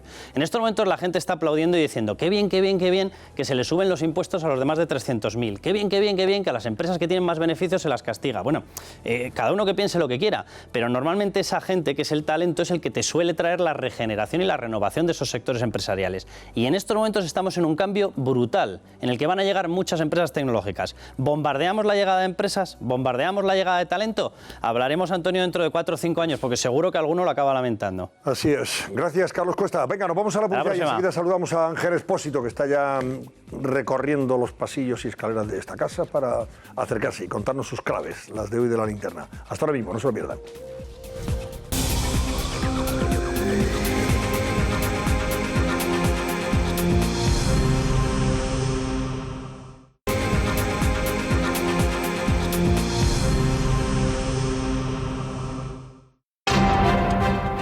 El Cascabel les trae las portadas de los principales periódicos, que ya pueden encontrar en las aplicaciones móviles y mañana en los kioscos. Comentamos las portadas a continuación. Pero eso será después de que Ángel Expósito, que ha apagado su linterna hace 9 minutos, nos cuenta algunas de las claves que él ha barajado durante su programa. Buenas noches, Ángel. ¿Qué tal? A ver, ¿qué nos traes hoy, hombre? Buenas noches. A ver. Os traigo, vas a decir, hola, tanto tiempo, os traigo 13 claves, pero son muy rápidas. Nada más y nada menos. Venga, sí, pues vamos con ya lo verás. Hoy es el típico día para ver el día en conjunto y decir, vamos a marcar una serie de ítems de estos y fíjate qué país tenemos más raro. O nos reímos o nos cortamos las venas. Sí. Voy muy rápido, ¿eh? Vedlas todas en conjunto. 1. Pablo Iglesias se reúne mañana en la cárcel con Junqueras. Negocia los presupuestos. 2. Un tal Colomines pide muertos para lograr la independencia antes. 3. La diputada autonómica de Podemos en Madrid, que habla de niños con derechos y niñas con derechas. 4. Eso es magnífico. 4. El exvicepresidente del Fondo Monetario y exvicepresidente del Gobierno entra en la cárcel en horas. Ayer entró el secretario de Estado, Rodríguez Ponga, y el ex dirigente de comisiones, Antonio Rey de Viñas, por lo mismo las tarjetas. 5. El ministro de Exteriores, José Borrell, le pillan con información privilegiada vendiendo acciones, dice que es un error y no pasa nada. 6. Va a ganar las elecciones andaluzas el PSOE, a la vez que se están investigando 600.000 millones de pesetas de supuesto trinque. 7. Seguimos sin saber, yo no lo sé, qué jueces y fiscales abusaron de niñas en Cartagena de Indias. Lo dijo la actual ministra. 8. Una portavoz parlamentaria de Podemos llama a Felipe IV, cuando era Felipe VI, palito V palito. El expresidente Zapatero sigue babeando con el régimen de Maduro. El gobierno de España está ahí gracias a Batasuna, a quien va a pedir ahora el apoyo a los presupuestos. Conocemos una ruta como si fuera turística, la guía de los puticlubs por media Andalucía, progresista y feminista, pagado por la Junta, y Pablo Iglesias y familia dispondrán de seguridad y escolta 24 horas al día. Si el ministerio lo considera, ellos sabrán. ¿Os acordáis lo que dijo Pablo Iglesias cuando los perroflautas dieron aquella paliza a un policía en Madrid? Sí, señor, sí. Aquello de, ¿qué queréis que os diga? Me emociono cuando veo esas imágenes. Voy a ir mañana a la patrulla de la Guardia Civil que está en la puerta y en Galapagar. Voy a decir, oye, cómo me emociono cuando a los vuestros los patean ahí en Recoleta. La paradoja de todo esto, Ángel, comentábamos antes, y luego podemos comentarlo, ya sabéis que si quieren reformar, cargarse la Ley de Seguridad Ciudadana, y uno de los aspectos que quieren reformar es que cualquier manifestante pueda grabar a los policías, como tienen que emplearse a fondo, y luego... A lo mío no. Eso, y luego a esos policías... No. Y la última. Distribuir las imágenes en las redes. Y la última. Señalándoles. Eso es el presidente del gobierno sigue sin decir ni mu después de la inmensa chapuza, cuanto menos chapuza, de su tesis cum laude. ¿Esto es España? Pues eso nos ha resumido lo que está pasando en España en los últimos 2 meses. Es el resumen. Eso te corta la vida. Yo prefiero reírme. Sí. Prefiero reírme. Como ha llamado hoy un oyente a Herrera, eso de las 10 en la fosforera, a las 10:40, a las 9:40 y algo, ha llamado un tío genial y dice: hola, soy un español desde Cataluña. Digo que si voy a ser yo el muerto, que decía el otro de la independencia, para que me maten antes de pagar el IBI, el IVA, los impuestos, que estoy un poco canino, máteme ya, que me pilla muy mal pagar el IRPF. Maravilloso. Maravilloso. Porque de verdad. Oye, ¿qué te ha parecido Maillo, que ha reaparecido? ¿Lo tenemos por ahí? Sí, tenemos la posibilidad de recuperar a Maillo. Venga, vamos a recordar lo que ha dicho. Martínez Maillo, perdón. Bueno, Iglesias es un crack. Es el puto amo, perdón por la expresión. Y ya es surrealista que en este país se negocien los presupuestos en la cárcel. Ya prácticamente un presidente bis. Al final vamos a tener que hacer las sesiones de control a Pablo Iglesias. ¿Os acordáis quién dijo aquello del puto amo? Sí. Que se montó, fue Guardiola. Guardiola fue Mourinho. Sí. Ay, es verdad. Sí. Salió Guardiola, Mourinho empezó y dijo: no es el puto amo, diciendo, domina el vestuario, domina los medios, hace lo que os maneja como nadie. Es el puto amo, es una expresión perfecta de este castellano casi de Camilo José Cela, ¿verdad? Sí. Bueno, pues yo me temo que... En este caso de Bueno. Sí, es verdad. Oye, como tengo las portadas ya de mañana, voy a adelantaros una que tiene que ver con lo que enseguida vamos a comentar. Despido antes a Ángel Expósito. Gracias, Ángel. Venga, a vosotros. Descanse y hasta el lunes. Vamos a ver, todos los periódicos destacan la decisión que ha tomado el Supremo, la nueva sentencia del Supremo que, enmienda una anterior del propio tribunal. Rectifica la anterior, efectivamente, para que sean los bancos los que se hagan cargo del impuesto derivado o los impuestos derivados de las hipotecas. ¿Qué dice el Mundo sobre este particular? Digo que dirige Paco Rosell, pues que los bancos han entrado en shock, están, de los nervios, al endosarle el Tribunal Supremo el tributo a las hipotecas, o sea, ese impuesto. Pero ojo, si me permite, no corregir nada, les endosa el tributo a partir de ahora. Claro. Pero a quien hay que reclamar es Hacienda, ¿eh? Hacienda, efectivamente, a eso voy. Eso lo vamos a aclarar. Lo que tienen que pagar no sale de la cuenta del banco, ¿eh? Dice... No, sí sale de la cuenta del banco. Sí sale. Ahora, al final el banco... No, te lo explico. Ahora lo vamos a explicar bien porque efectivamente... Ahora de momento tiene razón Ángel. Con perdón, ese titular está muy bien. No, seguro que sí. No te digo que no. Pero el abogado que ha ganado el caso, el Supremo, que ha estado en el programa esta noche en la linterna, el titular es verdad. Y los bancos están en shock, por supuesto. Pero... me dice, el que tiene que reclamar, que vaya a la agencia tributaria a reclamar. Además, le sale gratis. Los bancos tienen un problema de la ley. Tienes dos opciones. No, tampoco. No se adelantea los acontecimientos. Se lo explicamos. Que lo vamos a explicar enseguida. Mira, espera un momento. Vamos a explicarlo bien porque esto merece la pena que ustedes tengan en cuenta. Y además tiene una hipoteca todavía viva. Pensando cómo reclamo. Si están pagando su hipoteca, tomen nota de lo que vamos a contarles. El completo del titular del Mundo que dice: el fallo del Tribunal Supremo hunde la cotización de los bancos en bolsa al abrirles un agujero mayor al de las cláusulas suelo. Los clientes de al menos los últimos 4 años que tengan hipotecas firmadas en los últimos 4 años pueden reclamar, y esos pueden hacerlo ya a las comunidades autónomas, porque esto es un impuesto autonómico, que lo sepan ustedes. ABC sobre este asunto también lo destaca en su portada de mañana, a todo trapo. Pérdida ayer de 6.000 millones en bolsa por parte de los bancos, eso es lo que han perdido por culpa de esta sentencia del Supremo, fíjense ustedes. Batacazo de la banca tras la sentencia de las hipotecas. El Supremo cambia de criterio y dice ahora que son las entidades y no los clientes, a partir de ahora, quienes deben pagar ese tributo, ese impuesto sobre los créditos inmobiliarios, sobre las hipotecas que se pidan, el préstamo para pagar el piso. Los bancos aseguran que asumirán el impuesto para las hipotecas nuevas, o sea, las que se firmen a partir de ahora, y derivan a Hacienda las posibles reclamaciones por las antiguas. Y ese es ahora mismo, digamos, el medio de la cuestión. Pero la cuestión es que ahí va un pleito. Irene Sanz, cuéntanos cómo está el asunto y enseguida tendremos la oportunidad de ir aclarándolo poco a poco a nuestros espectadores, sobre todo aquellos que tengan alguna hipoteca firmada en los últimos 4 años e incluso los que están pagando una hipoteca que la tienen todavía viva desde hace 10, por ejemplo, o más años. Todavía pueden también probablemente reclamar, si no lo hicieron antes y lo llevaron hasta el Supremo. Claro, ya hemos contado la noticia y ahora muchos de nuestros espectadores se estarán preguntando ¿cómo puedo recuperar el dinero que pagué? Pues se lo explicamos. Lo primero es saber si están entre los afectados. Se calcula que entre 6 y 8 millones de personas. Esas pueden reclamar. ¿Quiénes? Pues quien tenga una hipoteca viva, que no hayan pagado del todo y que no la hayan reclamado. Segundo, quienes tengan un préstamo vivo, que ya hayan reclamado, pero que no haya una sentencia firme. Y por último, atención, quienes ya hayan terminado de pagar esa hipoteca, pero no hayan transcurrido 4 años desde entonces. Bien, si ustedes están en uno de esos 3 grupos, pueden reclamar. Recordemos que pagaron entre el 0,5 y el 1,5% por este impuesto de actos jurídicos, dependiendo de su comunidad. ¿Cuánto les podrían devolver? Vamos a suponer que pagaron una hipoteca, por ejemplo, de 150.000 euros, es su hipoteca, con un tipo del 1,5%, por ejemplo, pagaron 2.250 euros por este impuesto.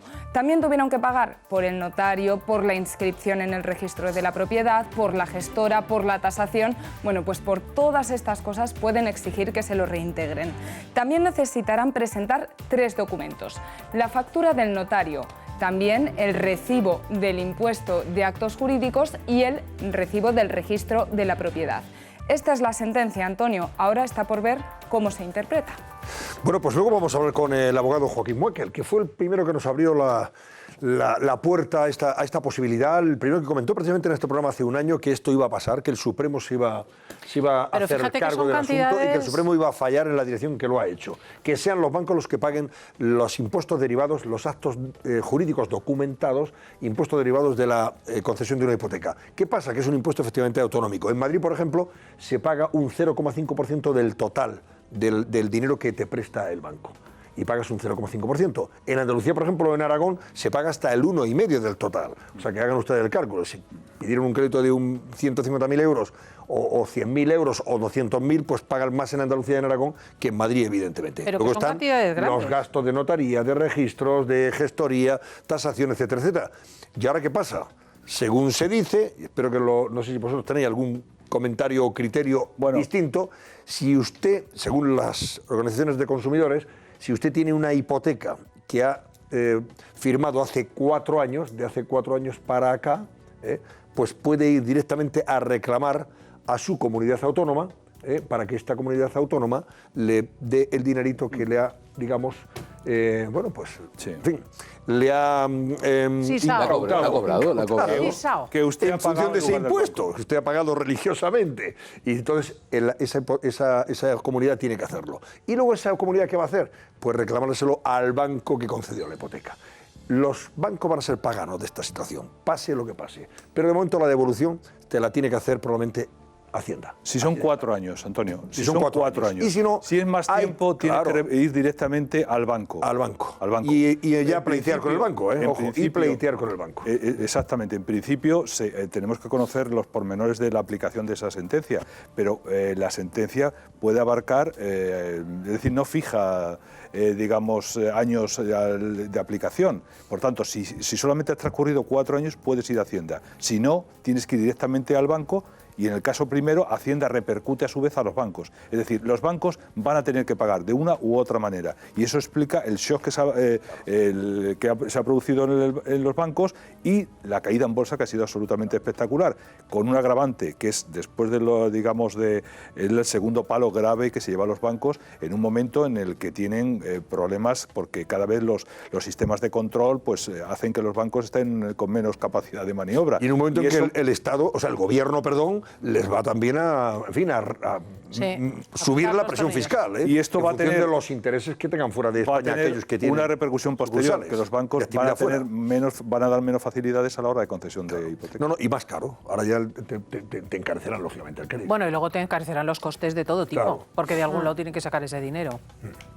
Sí, porque además es una cosa, hablábamos antes, claro, lo van a pagar siempre, porque claro, si tú ahora se lo reclamas a Hacienda, o sea, a las comunidades autónomas, porque el impuesto es autonómico, Hacienda, las comunidades autónomas te va a devolver ese dinero porque ahora según la sentencia tiene que devolvértelo. Sí. Pero claro, ¿qué va a hacer luego las comunidades autónomas? Pedírselo al banco. Con lo cual el banco tiene que pagar ese impuesto, lo va a pagar. No, y es muchísimo dinero porque estamos hablando, la hipoteca media española está en 200.000 euros. Hablamos de unos 2.000 euros al 1%. Y por lo tanto, si la hipoteca es superior, 500.000, 5.000 euros. Estamos hablando de mucho dinero. Mucho dinero. Bueno, pues ahora le preguntamos al abogado Joaquín Moekel, que ya te digo, es de los primero, yo creo que fue en este programa hace un año aproximadamente, el que nos dijo que esto iba a pasar. O sea que al final los bancos iban a tener que hacerse cargo de ese impuesto derivado de la concesión de los préstamos y que no lo iban a pagar los clientes. Bueno, pues al final el Supremo le ha dado la razón. Así que quiero que después nos diga él cómo va a ser la reclamación por parte de aquellos que están incursos en ese tipo de hipotecas. Los que ya no tenemos hipoteca, pues mire usted, podemos estar más tranquilos. Ya felizmente nosotros ya debe ser de los pocos, tan mayores ya. Debe ser de los pocos. Tranquilo, no, porque no vas a cobrar. Si yo empecé a pagar una hipoteca en el año 78, ¿qué me dice usted? O 79, ¿cómo voy a tener todavía pagando? Si todavía tuviera que estar pagando hipotecas, Paco, mal asunto, mal me iba. Pero yo que la estoy pagando soy mucho más aventajada que tú. Usted ¿Cómo que te es mucho alegras? más joven que yo, doña Cristina. Bueno, tampoco tanto. Hombre, por favor, usted puede permitírselo todavía, ya no. Tú sabes, Antonio, que la importancia no se mide por lo que tienes, sino por lo que debes. Por lo que debes, ya lo sé. Pero ya a mi edad es mejor no deber nada, por si acaso, por si las moscas. Bueno, señores, vamos a la pausa de las 11:52 y de paso nos cuenta Sara Valle qué tiempo vamos a tener en estas próximas horas. Tomen nota que está por ahí la gota fría dando señales de alarma. Venga.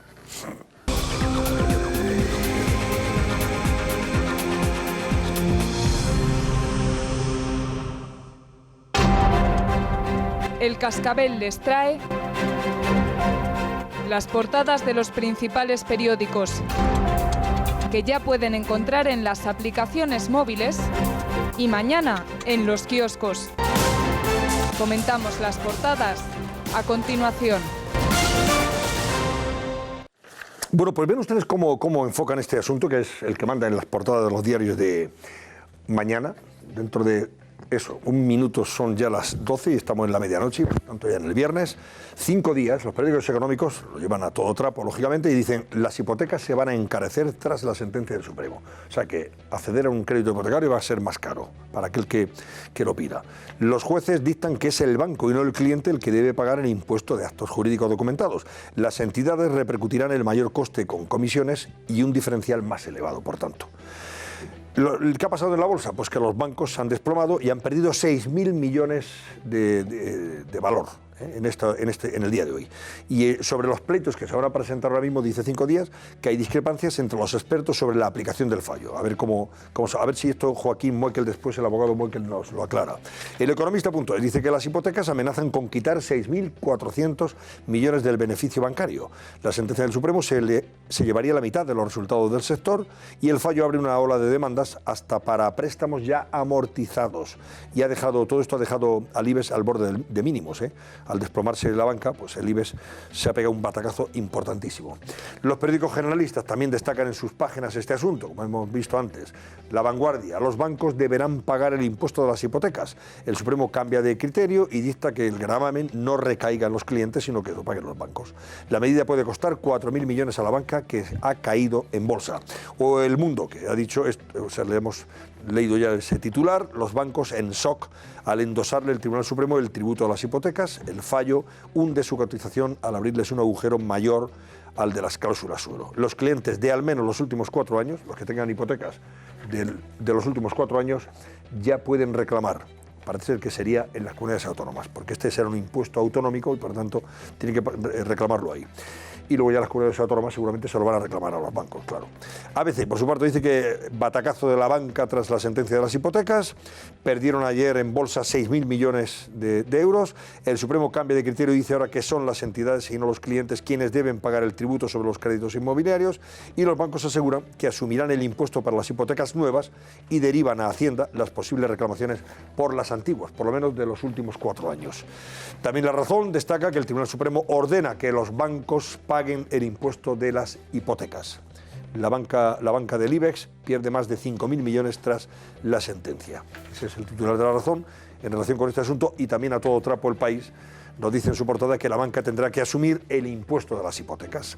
El Supremo libra al cliente de abonar un tributo clave en la compra de vivienda. El fallo no aclara, sin embargo, si afecta solo a préstamos nuevos o también a los ya firmados. Asunto que enseguida también le vamos a preguntar a Moekel. Y la bolsa, que castiga a las entidades con caídas por el posible coste de los litigios.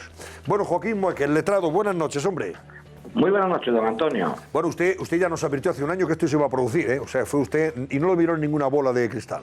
Tenía usted conocimientos jurídicos y una sensibilidad especial para detectar que el Supremo iría en esta dirección, que sean los bancos los que paguen los impuestos derivados de la concesión de préstamos hipotecarios, ¿no? Fue en su programa, don Antonio, efectivamente, la primicia nacional en el Cascabel, cuando lo anunciamos, creo que fue en enero del año 2017, o sea, hace ya bastante tiempo, y dijimos aquello de, señores, es lo lógico que si el banco es el que quiere tener documentada el préstamo en cuestión, sea el que lo pague. La cosa era bien sencilla, era un razonamiento absolutamente doméstico, Antonio.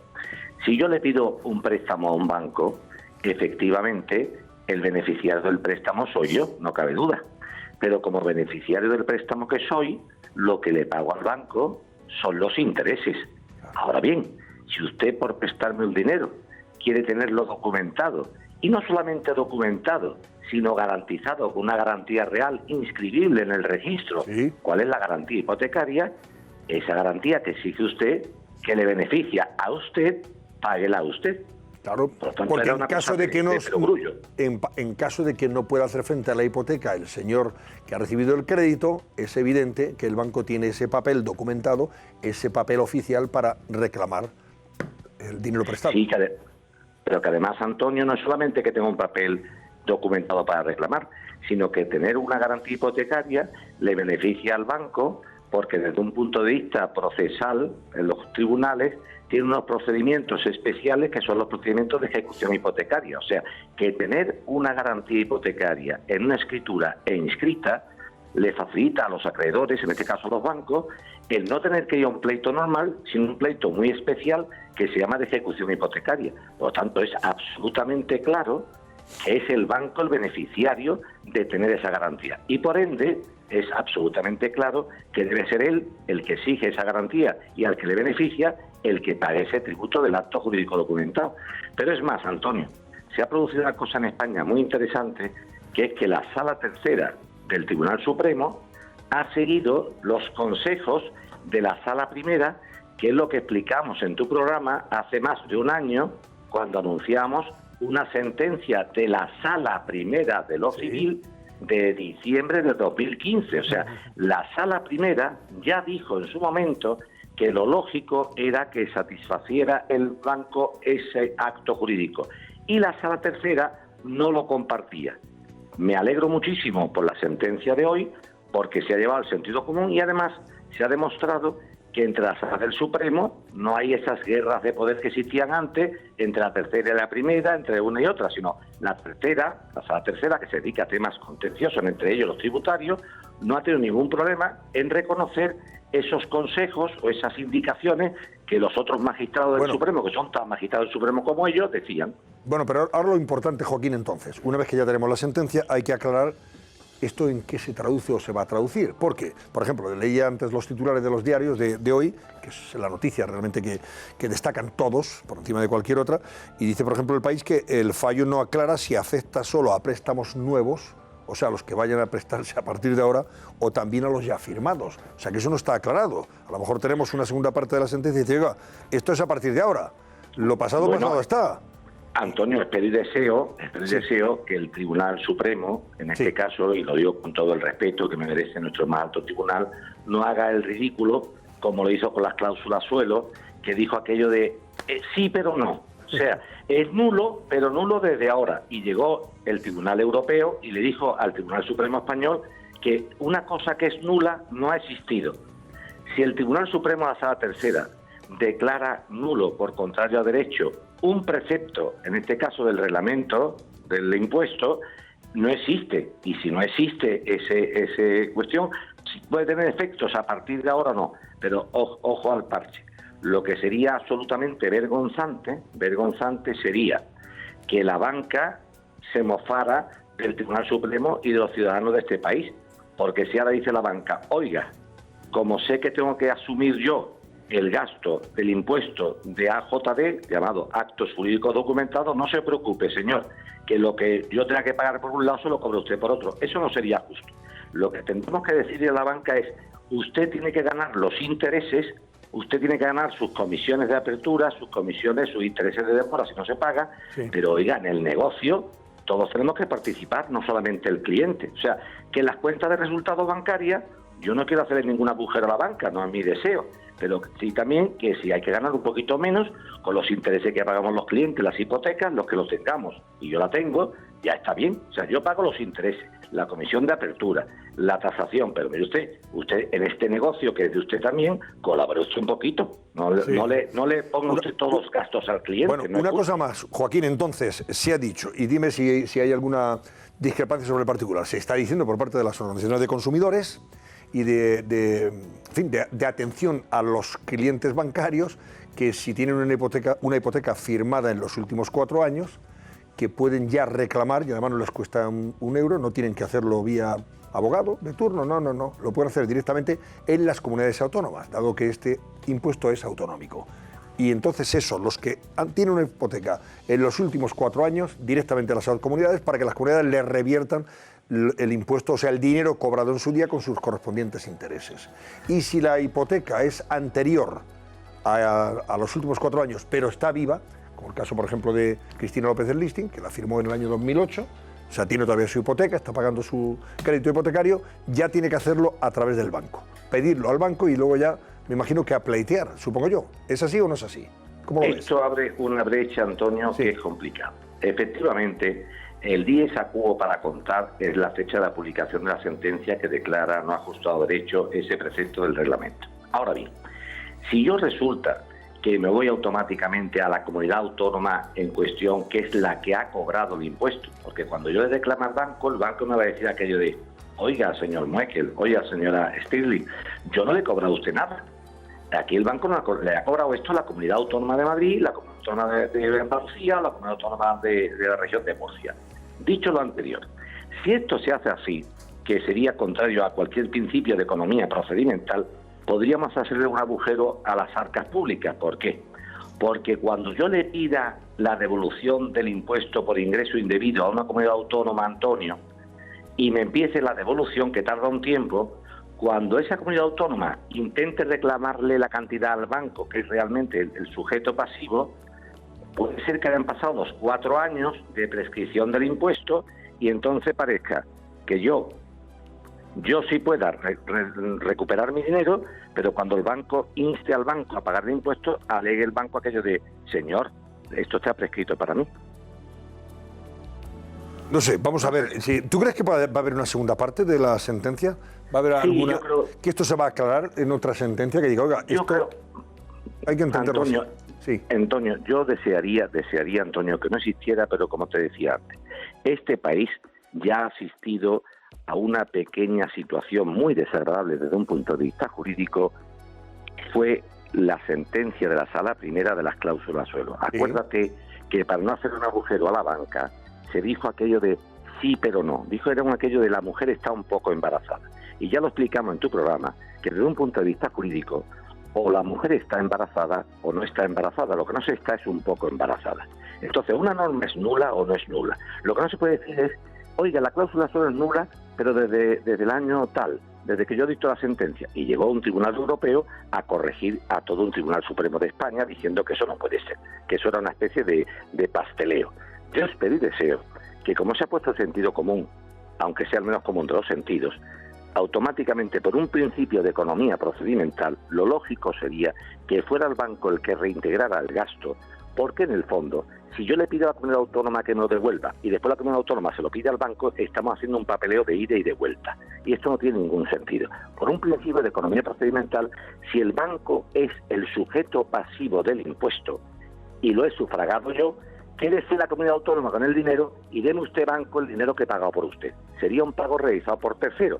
Lo otro sería ir en contra del sentido común, que es: inste usted una devolución de ingreso indebido y ahora cuando se lo devuelvan a usted, yo, comunidad autónoma, se lo tengo que reclamar al banco. Esto es un régimen chiripitipláutico, no tiene ningún sentido.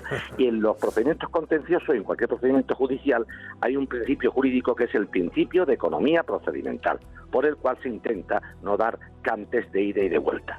Si el impuesto ya lo tiene la comunidad autónoma, que se lo quede ya, y el banco, que es el que tiene que haberlo pagado, me lo reintegra a mí, que es lo más lógico y normal. Bueno, y luego ya el banco que se entienda con Hacienda. Dice, claro, yo lo he pagado, ya no... Pero yo, que no debe pagarme los impuestos este año. Claro, hombre, no me lo devuelvas a mí, ni al banco. Al banco le dará igual, en cualquier caso el banco va a tener que pagar. Parece. Con lo cual le dará igual hacerlo así. por una vía directa o indirecta. Bueno, Joaquín, pues lo vamos a dejar ahí y estaremos atentos al devenir de los acontecimientos estos próximos días, porque este es un tema que evidentemente, como te digo, está muy presente en la primera plana de todos los diarios. Gracias y buenas noches, Joaquín. Un abrazo. Un abrazo fuerte, Antonio, a vosotros. Joaquín Moekel. Bueno, ya lo veis, no está todavía claro el asunto en cuanto a cómo se va a proceder a las reclamaciones y hasta cuándo van a alcanzar, etcétera, etcétera. Pero parece que sí está ya acreditado que el banco va a tener que devolver el dinero. Yo lo único que tengo claro es que al final vamos a pagar todos. No estoy nada de acuerdo con el abogado. Yo creo que esto al final los bancos lo van a repercutir en las hombre, comisiones. Ya te lo está diciendo. Está clarísimo. Él decía que no, que se lo van a quitar de sus beneficios. Yo eso no me lo creo. Yo creo que directamente nos lo van a quitar a nosotros, pues ya se buscarán de alguna manera. No, sí, ya hay algún diario que lo pone por ahí, ¿no? Que lo subraya, pero, ¿no? Claro, lo subraya a futuro. Los bancos aseguran que asumirán el impuesto para hipotecas nuevas y derivan haciendo... Bueno, no sé, ¿cuál ha sido el que lo destacaba? No, lo que han comentado todo el mundo es que o de las comisiones... Ah, sí, el 5 días dice, las entidades van a repercutir el mayor coste con comisiones. Claro. Una comisión mayor por la concesión del crédito y un diferencial más elevado, claro, está claro. Al final va a ser el cliente el que termine pagando el pato, siempre el cliente. Por eso me hace mucha gracia cuando nos presentan los presupuestos y dicen, no, esto no va a afectar a la clase media. Cualquier impuesto que grave a una empresa, la empresa va a derivar el coste de ese impuesto a sus clientes, es que es así. Sí, pero en cualquier caso, no es el diésel es otra cosa. Como ha explicado muy bien Joaquín Moekel, para una injusticia, es decir, no tiene ningún sentido que el cliente pagara ese impuesto de actos jurídicos, porque es una cosa que asume el propio banco para garantizarse que puede recuperar el dinero más adelante. Debe ser el que corra con ese gasto, como ha puesto en manifiesto la sentencia. Ahora vamos a ver, yo creo que evidentemente no creo que pase lo mismo que con la cláusula suelo, que lo limitó en el tiempo y que luego Europa pues le ha dado un rapapolvo al Supremo, ¿no? Yo creo que en esa experiencia no volveremos a repetirlo. Bueno, pero esto es un agujero importante para la cuenta de resultados de la banca. Tema tremendo. Oye, ahora os leo otros titulares de las portadas y así comentamos alguna cosita más. Pero antes voy a pedirle a Lucía Crespo que me diga cómo está ahora mismo el barómetro y algunos de los comentarios que ha recibido. Venga, adelante, Antonio, Lucía. pues de momento el 81,3% considera que sí, que es una humillación para los españoles, como dice Rivera, que Pablo Iglesias negocie los presupuestos con Junqueras en la cárcel, frente al 18,7% que considera que no. Ya saben que pueden seguir llamando porque resolveremos el barómetro al final del programa. Y ahora voy con algunos de los tuits de nuestros seguidores en redes. Por ejemplo, nos dice uno de ellos: Pablo Iglesias firmando un presupuesto con Sánchez, ahora va a prisión a negociar con Oriol y claro, ya tiene negociado la seguridad de su chalet. Casi nada, dice. Otro seguidor dice: espero que en las próximas elecciones tengamos en cuenta quién crea empleo, quién destruye, quién atrae inversión, quién la espanta, quién trabaja por la unidad, quién fomenta el independentismo, quién, en fin, ofrece más fiabilidad. Y añadan lo que crean menester. Gracias, Lucía. Vamos a ver, que estaba yo recogiendo aquí algunos papeles en relación con lo que ha pasado en Andalucía, o la reacción en Andalucía a esas declaraciones de la ministra Tejerina, porque es un titular de tu periódico, del Mundo, en portada. Habla de Díaz, Susana Díaz, que ataca a la exministra de Agricultura Tejerina por las críticas a la educación, críticas y a una educación que avalan los expertos. O sea, estamos hablando de que... ¿Qué dice la exministra? Pues la exministra ha dicho que los niños andaluces de 10 años... saben lo mismo que los niños de Castilla y León de 8 años, efectivamente. En referencia al informe PISA. Ese informe, que es del 2015, el último que se conoce, pues tanto en comprensión lectora como en ciencias como en matemáticas, Castilla y León está a la cabeza, o sea, es la mejor valorada. Los chavales, los críos en educación están mejor valorados que el resto de comunidades, junto con Madrid, creo, y no sé si Navarra o La Rioja. Bueno. Y en el furgón de cola donde circula, pues está Andalucía, desgraciadamente, tanto en comprensión lectora como matemáticas como ciencia. Ella se ha referido al deterioro de la educación en España en general y a la diferencia entre comunidades. Y para explicar esa diferencia, pues no ha sido muy afortunada eso. Lo que se dice en Andalucía es que lo que sabe un niño de 10 años es lo mismo que sabe un niño de 8 en Castilla y León. Eso que ha sido interpretado como un insulto, como una agresión, como un desprecio a los niños andaluces por parte de Susana Díaz, Juanma Moreno, que es compañero de Tejerina, a Teresa Rodríguez, la de Podemos, y hasta Juan Marín, el de Ciudadanos. ¿Y qué ocurre? Claro que rápidamente también hay otra gente que ha dicho, hombre, mire usted, eso puede insultar a los andaluces, sí, pero hay otras cosas que insultan mucho más, porque esa sería la anécdota, y la categoría, Paco, como vosotros destacáis en el titular, es que los expertos lo que dicen es que eso es así, desgraciadamente, ¿o no? Pero sí es que se suele decir que cuando el dedo señala a la luna, el necio se fija en el dedo y el sabio se fija en la luna. ¿Qué ha hecho la ministra Tejerina hoy? Pues ha dicho una cosa, una realidad como un templo. Es decir, los informes PISA, los informes TIMSS y otros similares de la OCDE dicen que hay un retraso de 2 años en el conocimiento de la materia de matemáticas y ciencia de Andalucía con respecto a Castilla y León, que va por la delantera. Esa es la realidad. Por tanto, la ministra Tejerina lo que ha dicho es que el rey está desnudo. Y el rey, en este caso, la Junta de Andalucía, Susana Díaz, se envuelve la bandera de Andalucía y dice, insultan a los niños. No. Lo que están denunciando es que después de 40 años de autonomía, prácticamente 36 años, Andalucía, en los niveles de educación y de conocimiento, sigue a la cola. Luego estamos ante un fracaso de gestión de Andalucía. Esa es la responsabilidad. No de los niños, lo que sino pasa de los que que gestionan evidentemente, eso. Como aquí ningún político asume su responsabilidad, se asume el patriotismo de campanario, que en unos casos es en el nacionalismo, en otros casos en Andalucía, diciendo insultan a los niños y no sé qué. Pero le pongo 2 peros. Ahora que se ha unido ahí al coro el señor, hasta Juanma Moreno. Bueno, porque yo le pongo 2. Está muy mal y ha sido torpe Tejerina. Sí, pero ha habido. Pero es que no ha dicho eso. Pero vamos a ver, yo lo he explicado mal, es que lo he explicado torpemente, pero esa sería la anécdota, la categoría es lo que dice Paco. Yo le pongo 2 peros importantes a lo que ha dicho la exministra Tejerina. No estoy de reacciones nacionalistas, digamos, eso de no se puede criticar a mi comunidad porque como es mi comunidad. Eso es la típica reacción nacionalista, que a veces la criticamos después en nacionalistas catalanes y vascos, pero al final lo hace todo el mundo. Pero sí que pongo 2 peros importantes a la exministra Tejerina, porque es cierto que Castilla y León tiene unos resultados extraordinarios. Bien, eso es una realidad, pero ¿qué ocurre?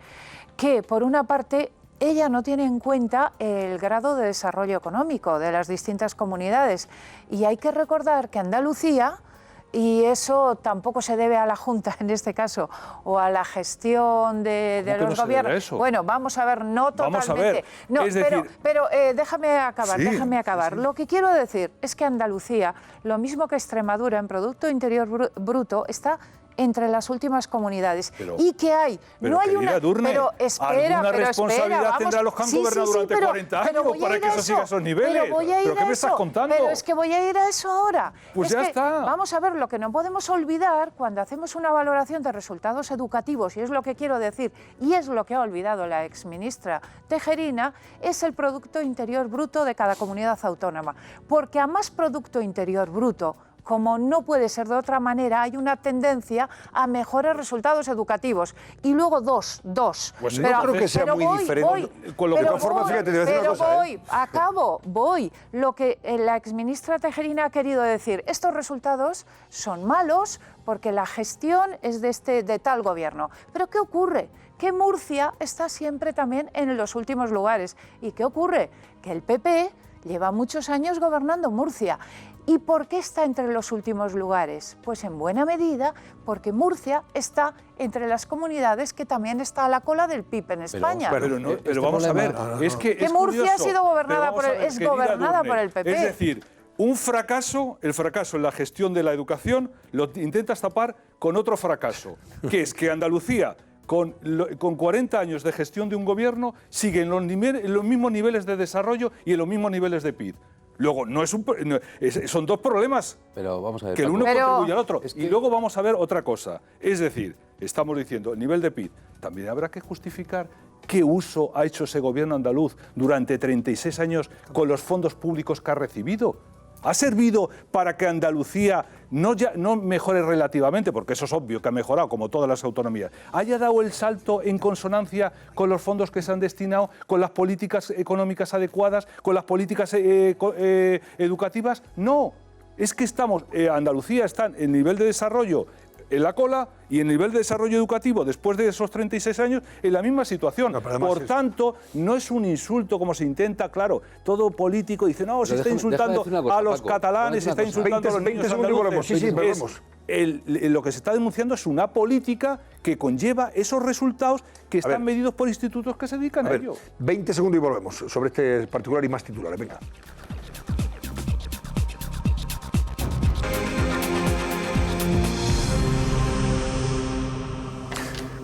El problema es que, por ejemplo, la evolución de la educación en Andalucía, según PISA, ese informe PISA, entre 2009 y 2015, lejos de mejorar, ha empeorado. Era mucho mejor en el 2009 que en el 2015. Y ha empeorado bajando del puesto 14 al 18. O sea que realmente hay, en fin, una gestión que desde luego no es muy brillante. Sí, eso está claro. Yo solamente quiero decir una cosa. Yo creo que esto es consecuencia, perdona, Antonio, es muy breve, de la existencia de 17 sistemas educativos diferentes. Puede ser, claro. O sea, no puede ser que la inversión de un niño en Navarra sea el doble que de un niño en Andalucía.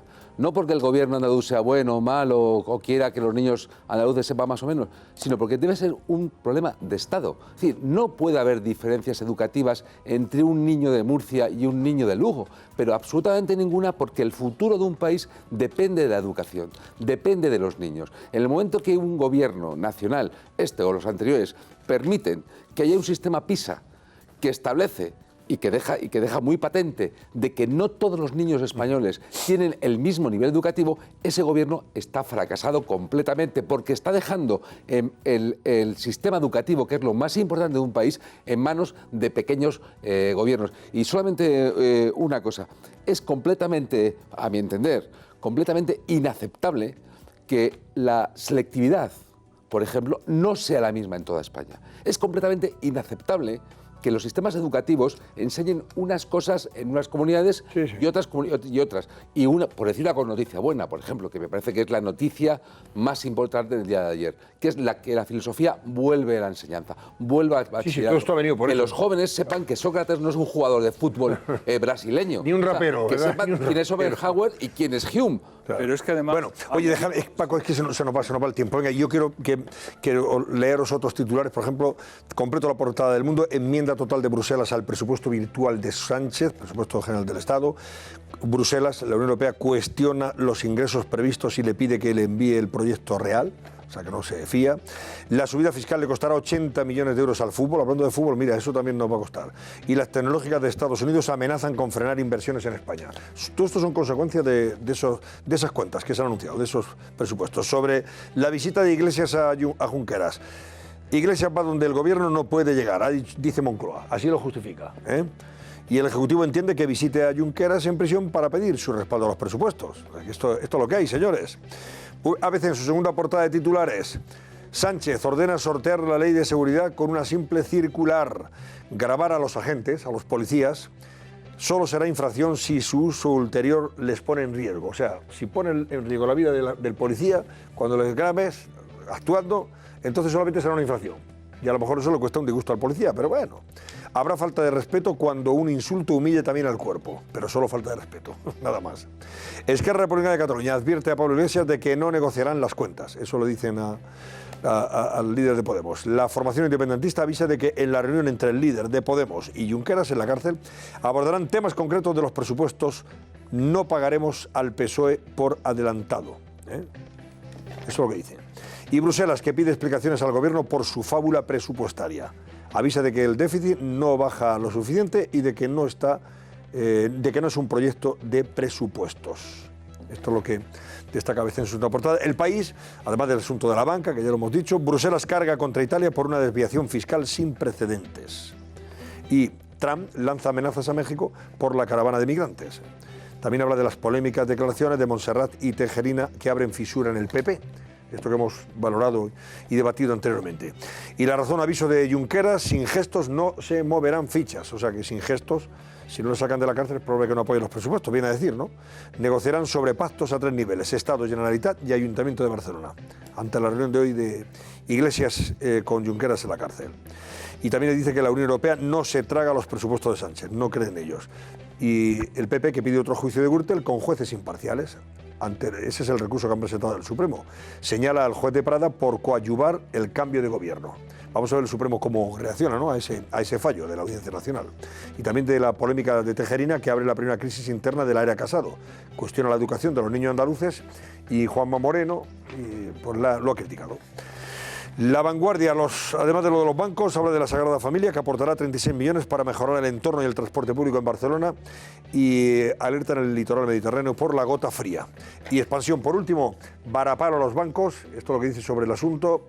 El Supremo dictamina que el banco debe pagar el impuesto de las hipotecas y los bancos pierden 5.560 millones de euros de valor bursátil en un día tras la sentencia. Las entidades financieras piden a los jueces una mayor seguridad jurídica. Y empresas y grandes superficies piden rebajas en energía, dado la situación que se está viviendo por parte de algunas de esas empresas que ya han anunciado su salida de España. Bueno, pues venga, vamos con la última publicidad antes de despedirles y cerrar nuestro barómetro. Hasta ahora mismo.